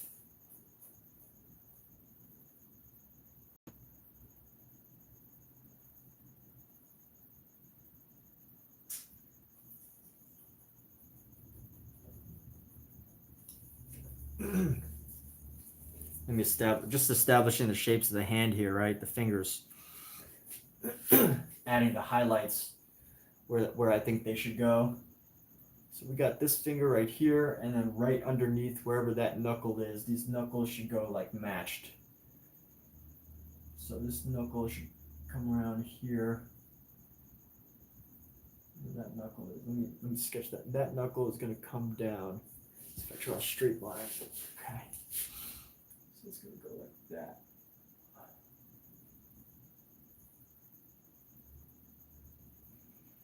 What's kind of cool is you can already start to see how this all is going to transform, right? You can already start to see how this is all going to work out. Because it always works out. You just trust in the process. If you have a process, you just trust it and it works. That's it. That's the magic. That's the secret. But you gotta find the process though. But it's like the same process that's been used for like hundreds and hundreds of years. The same exact process for painting that's been used for hundreds and hundreds of years. Sketch it out, transfer an image, copy it, whatever. Maybe you have to trace it onto your canvas. I don't know, whatever. Who cares? I mean, people care, but that's not the point. Maybe you don't even want to draw and you just buy your own coloring book and paint into it. I don't know. However you want to do it, right? If you're selling it, yeah, you want to be a professional and you want to, you know, have skills and stuff. But if you're not selling it, if you're just doing it for fun, who cares?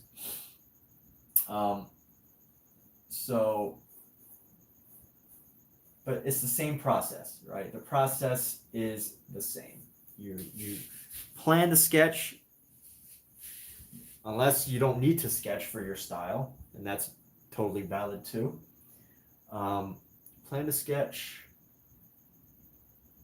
and then you paint in the details, and then that's it. You just keep painting until you get it right, you know? That's like the best way to explain how to paint is you just do it until you get it. Of course, you could speed up the process by finding mentors or coaches or whatever.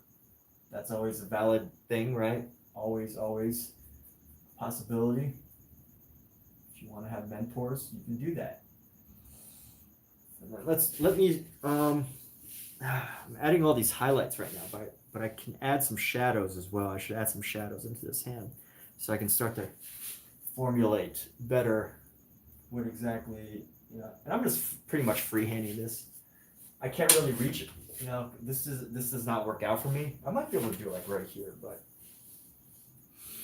but you know, just basically freehanding this. Yes. Visit there. You're gonna come visit Los Angeles? Is that true? Very cool. You should visit with Omizu. And when you visit, you can go check out Don Drell. And Don Drell was there. Don Drell's there too, out here. Check out Mr. Don Drell. Mr. D.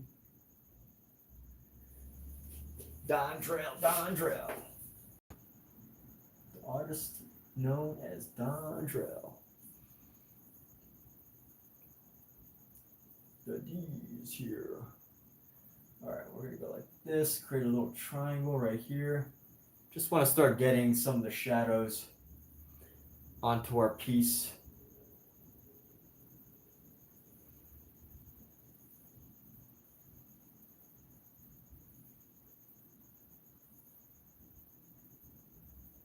So that we have them when we need them.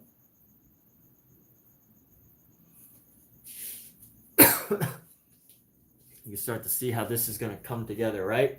Everybody, right? Correct? Yes? Yes, of course. Everybody knows exactly what's happening right now. Because we're all paying attention, right? All right, so this finger is going to come around. We're going to go like this, right down to here. Let's get a highlight going.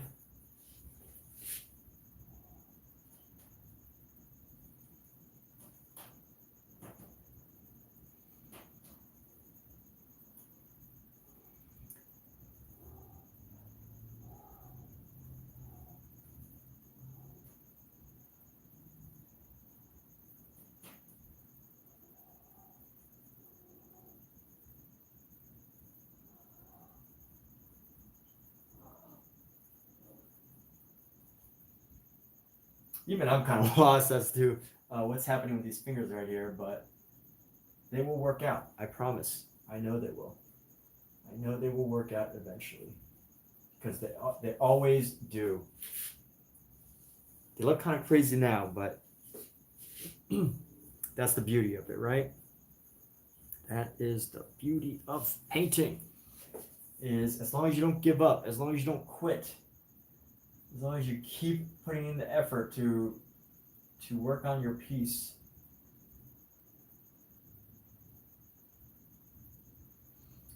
Eventually you will come to something. You will come to a realization that you can paint. It might take a long time. It might take, 1 year, 2 years, 5 years, 10 years. I don't know how long it will take you, but you'll get there. And that's it. You will get there. You will get to where you want to be.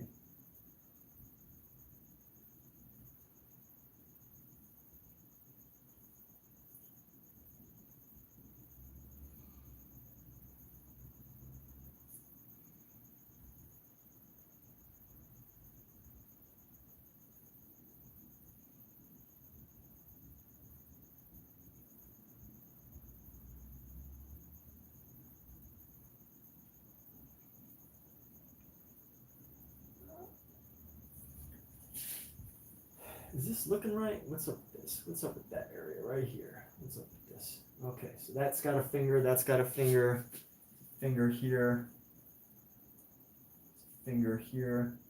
1, 2, those last two, these are going to be the last two fingers right here.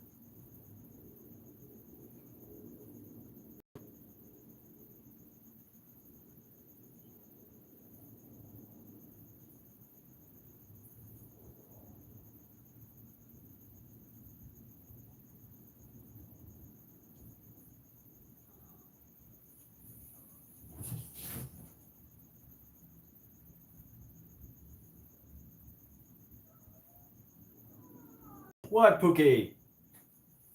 What are you worrying about, huh? What are you worrying about, Pookie? There's nothing to worry about. My cat is worrying. There's nothing to worry about in this world. She's got everything she could possibly want, this cat.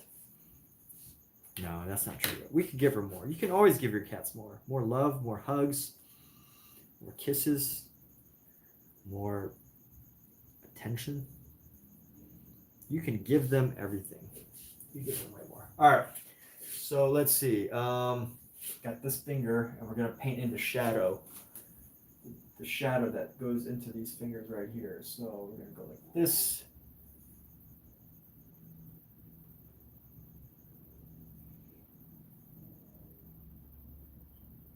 I have the general shape of these fingers right now. It's good. And then we're gonna go right here.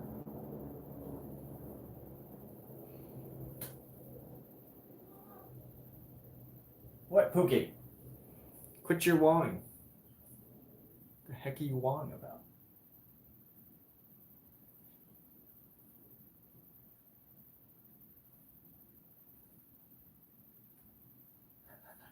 Oh, here's my cat. She will never stop wawing. Wow, wow, wow. Wow, wow, wow. Wow, wow, wow.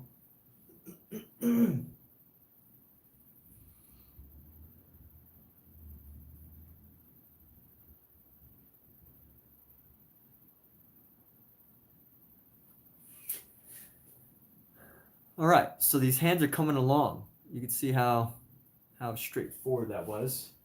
Let's go like that. I'm gonna make my dish. Food, more water. Food, more water. Yeah, that's probably what they're asking for. You're right, Kate. You know your cat. You know cats. You know cats, the most lovable animals on the planet.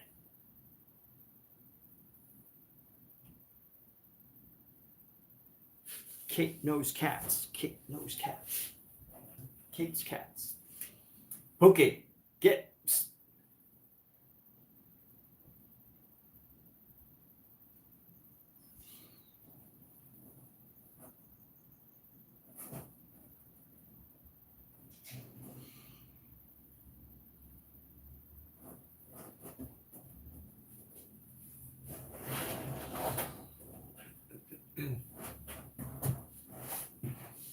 Kate, are you getting, Pookie, are you getting lost in a box?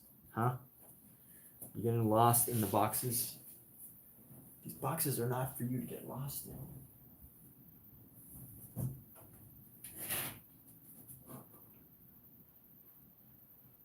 think she fits into this box, but she doesn't.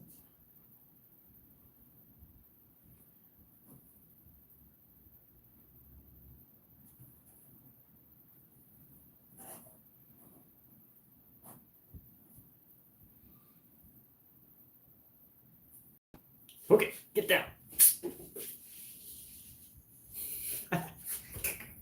She listens. She actually listens sometimes.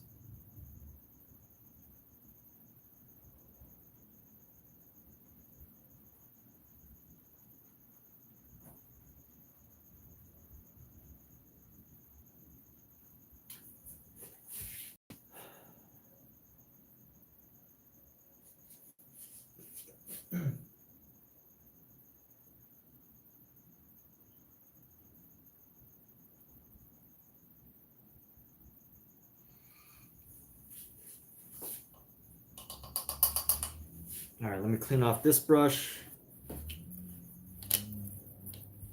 We're actually almost done for tonight's stream, by the way, people. Almost done for tonight's stream. Crazy cat, Pokey, Pokey. Everybody knows you're crazy, Pookie. The only person that doesn't know you're crazy is you. Everybody saw Scout earlier. Scout's hanging out here. What's up, buddy?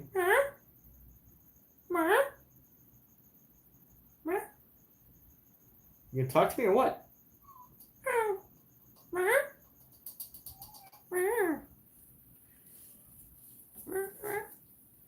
My cat talks to me. What's up, big boy? Come here. Come here, big boy. Where's my big boy? Where's my big boy? Come here.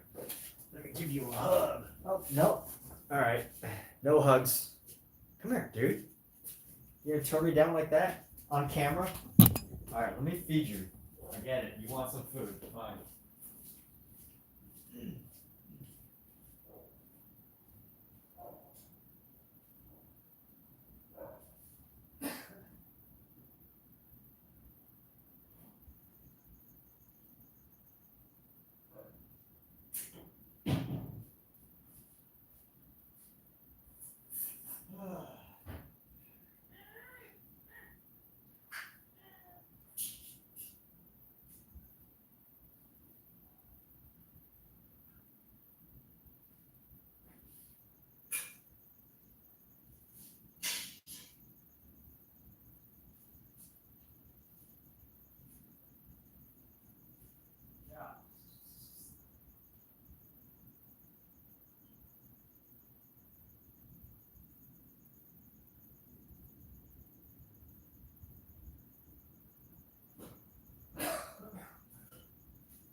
All right, if you want to know how it feels to be rejected by someone you love, get a cat.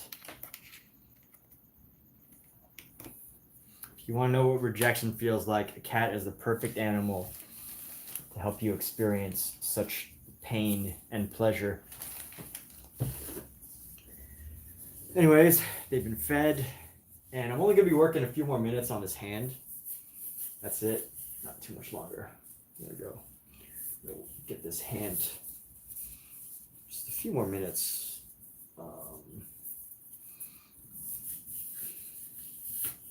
This hand looks a little bit weird. Both hands look a little weird, actually. So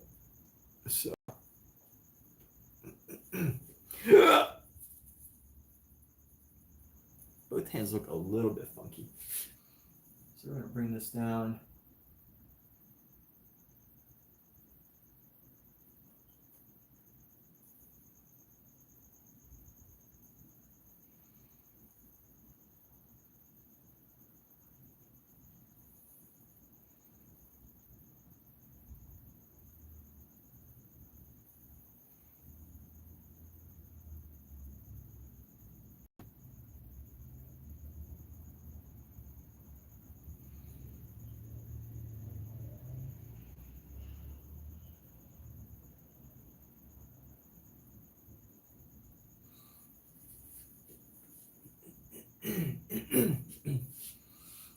this can actually come around too. We're going to bring this around to this edge here.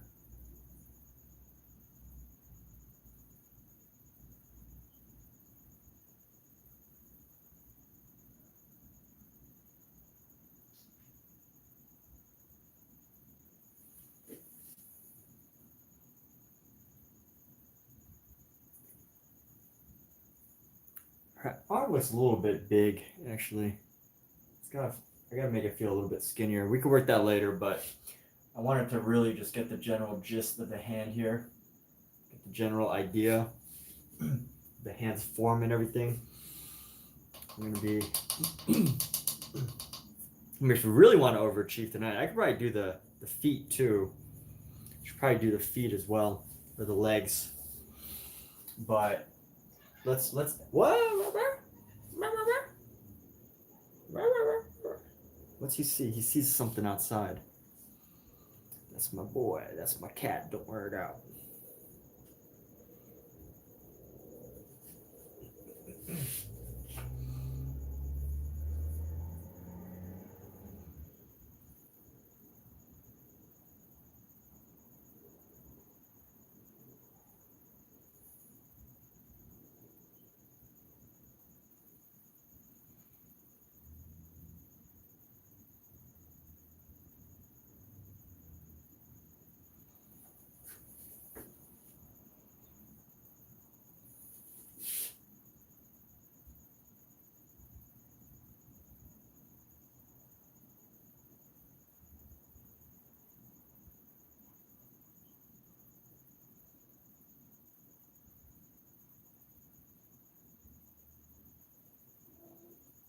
Yeah, Pookie?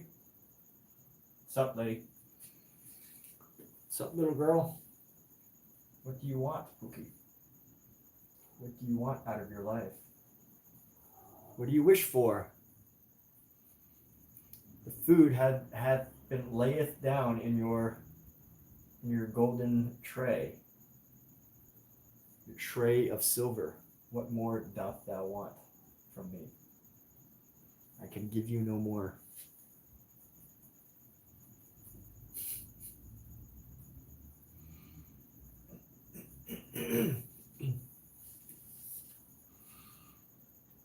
What more doth my cat seeketh? Yo, is Omizu back? Is Omizu here? Live and in charge? This painting looks so dang weird. This goofy part right here is just... I cannot sleep until this section has been adjusted. I shall not sleep.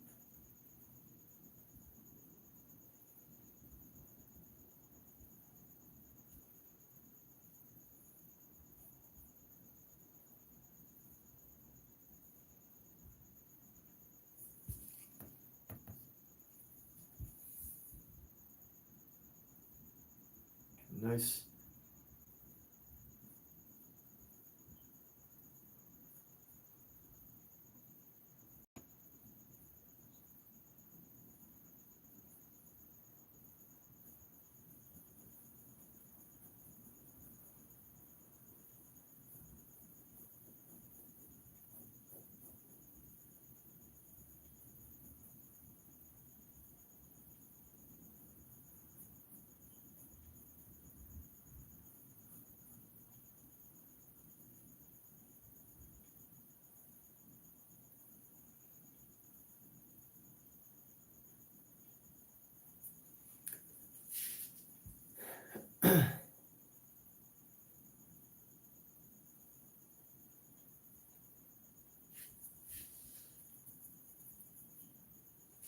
Top fan again, Kate. Top fan again, Kate. You know, if I was like a 10-year-old kid or like a 13-year-old kid again, and like every time I became a top fan, this guy like would sing for me, like the way I'm doing now. Every time cat becomes a top fan, I would get such a kick out of that. I'd be like, every time I'm a top fan, he sings a little song.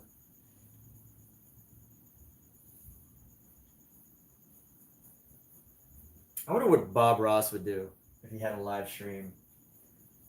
Like, would Bob Ross actually interact, or would he pretty much just like, you know, or would Bob Ross have too many things going on to actually interact with anybody?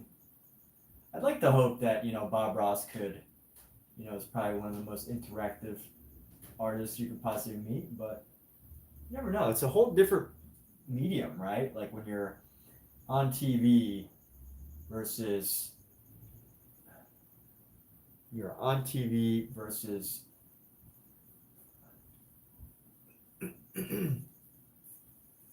versus not on TV.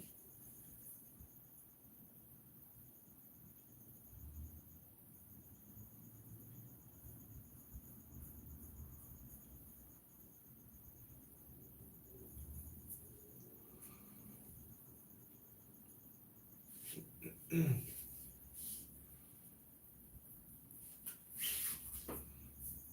still not understanding the shape of this design here. I think that's the problem, is I don't know what I'm painting, right? Like, that's the problem right here. I mean, I know what I'm painting. It's supposed to be a knee, but I don't know exactly, you know, the design of this knee. And that's what's causing these issues that I'm having here.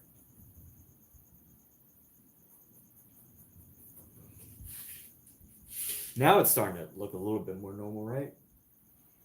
Still looks really weird.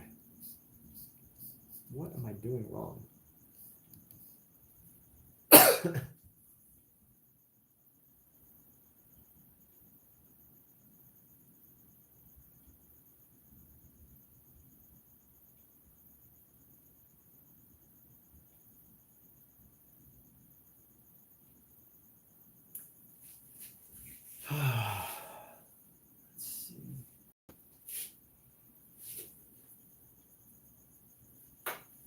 Still looks really, really weird. So we're gonna go like this.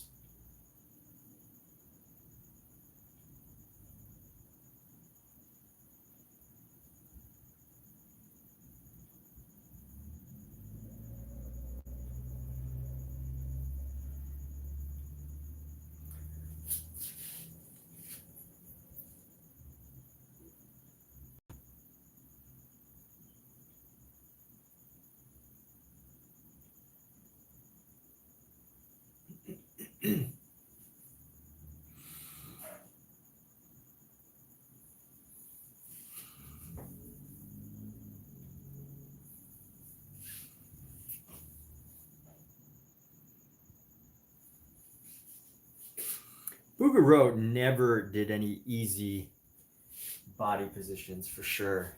It's like every dang painting he did, he had to like do the most complicated body positioning you can possibly imagine.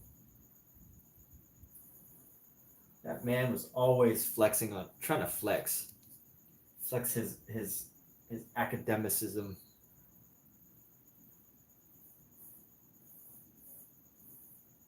His academic art.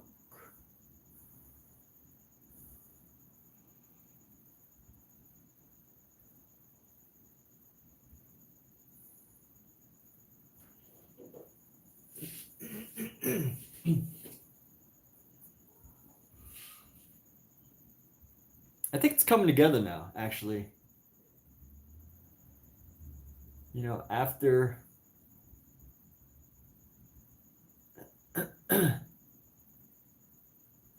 this piece, after you start to get a better idea, get a better sense of this little area right here, I think it gets better.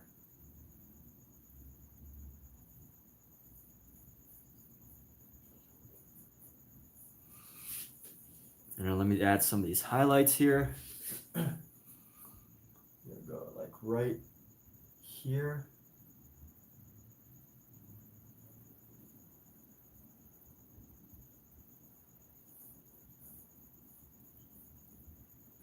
Use a bit more gray.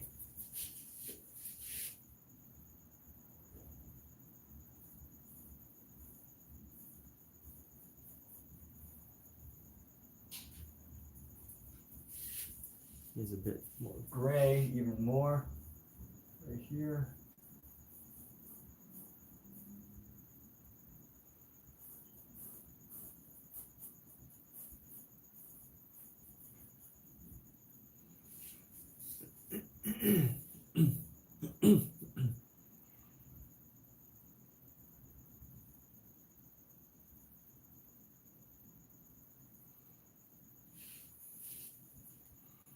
Now let's go right here. We're going to come right here.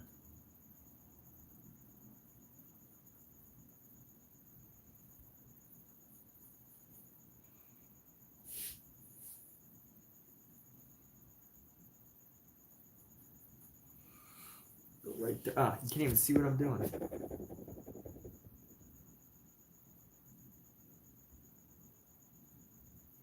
Still don't think that's right.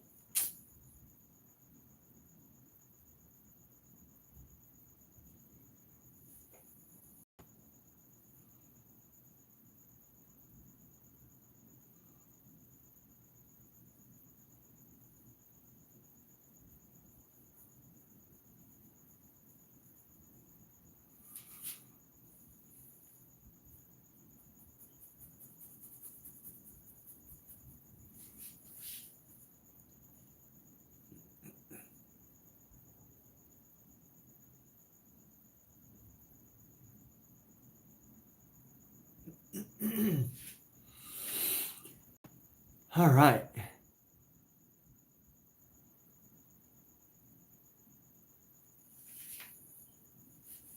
Hey, Omizu, what you got going on tomorrow, man? What are y'all, what are you and the Mrs. planning? The Mrs. Polite Water. Mrs. Polite Water.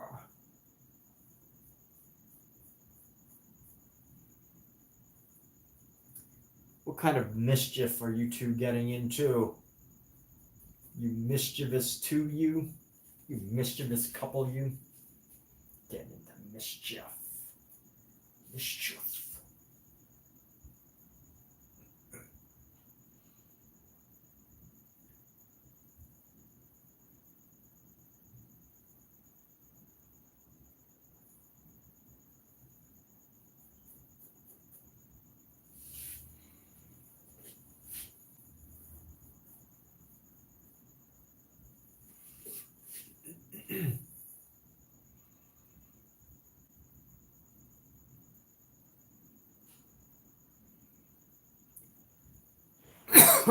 You know what? Let's get some of the feet. I'd really like to just tie a lot of this together here. So let me get our white here. We're gonna get right into our white. Get nice light white.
Raise this up because I can.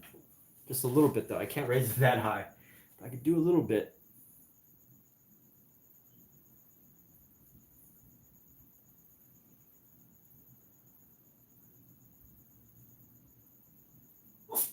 What, Pookie? What, Scout? You okay? Why are you sneezing, bud? You sick? Hope you're not sick. No, don't be sneezing around here.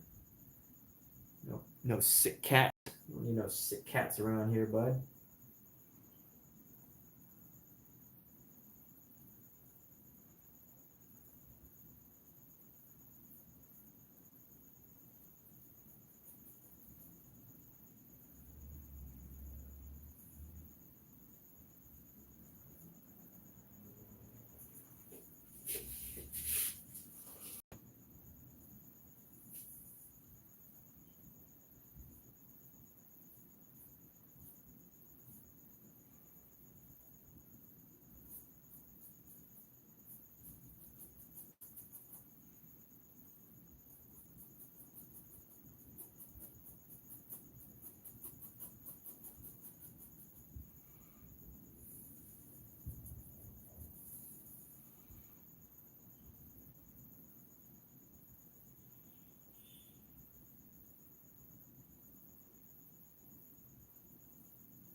Got some big old alien feet here.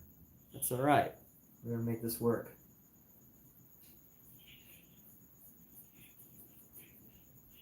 Some big old feet, some small hands. Huge feet. Look at these gigantic feet. I'm definitely gonna have to resize these feet.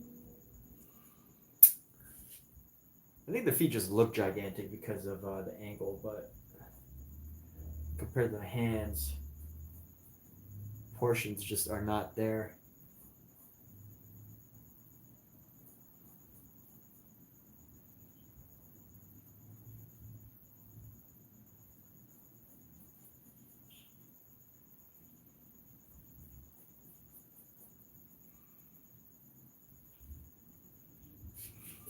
Boom, boom.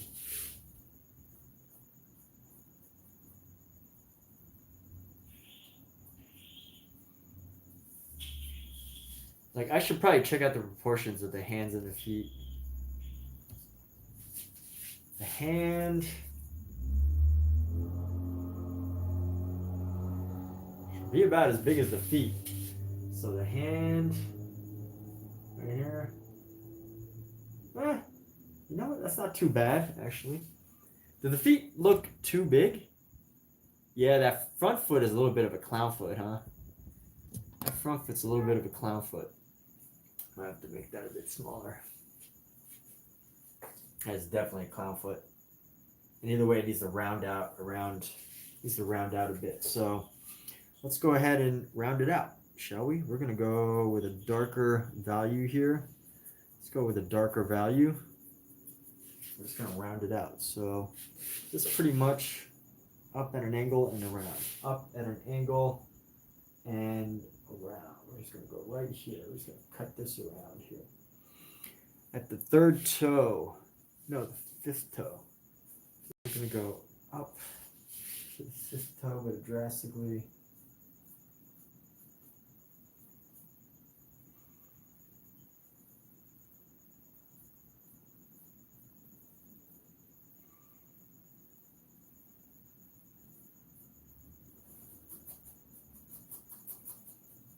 How does that look? It's a little bit more natural foot.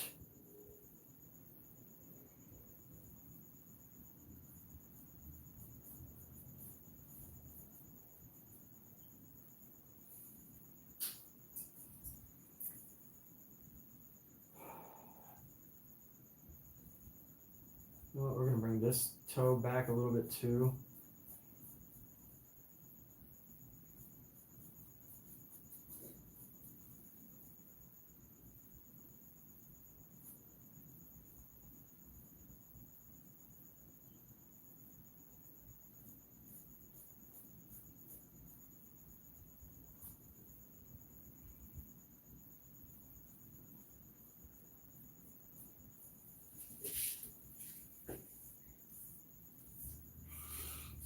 maybe even in here as well. We'll go with a smaller foot.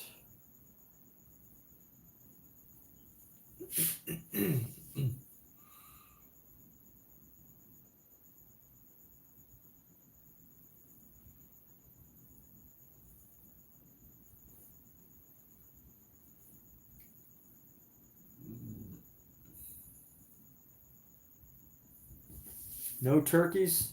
Yeah, I'm not having turkey either tomorrow. I am not getting no turkey tomorrow neither.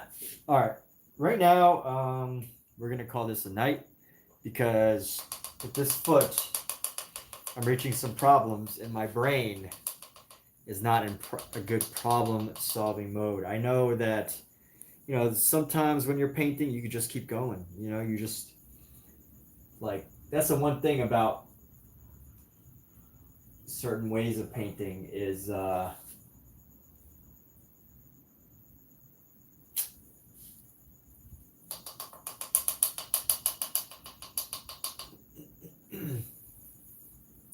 certain methods of painting can't, got to keep your mind fresh. If your mind ain't fresh, you're gonna start making mistakes.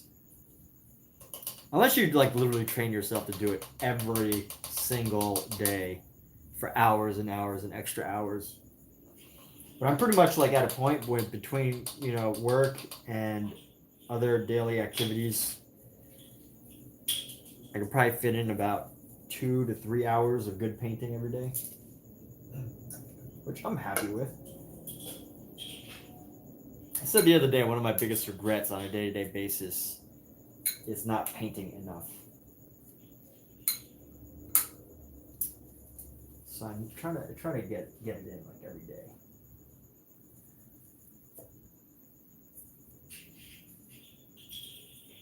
But anyway, I need to make the feet smaller. I need to match about the length of the hand, and I think we're almost done with the face. It's just face is something else.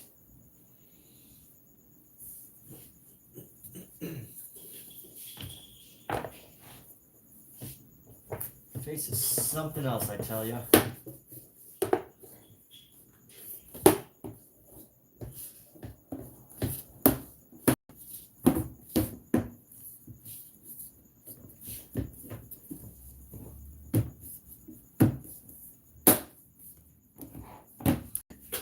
All right, with that,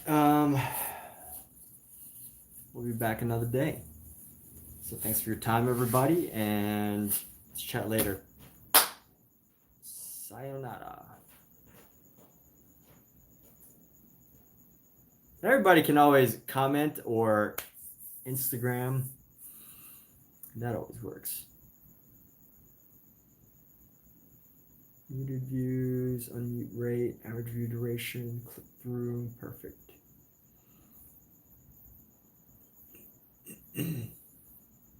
All right, take care, everyone.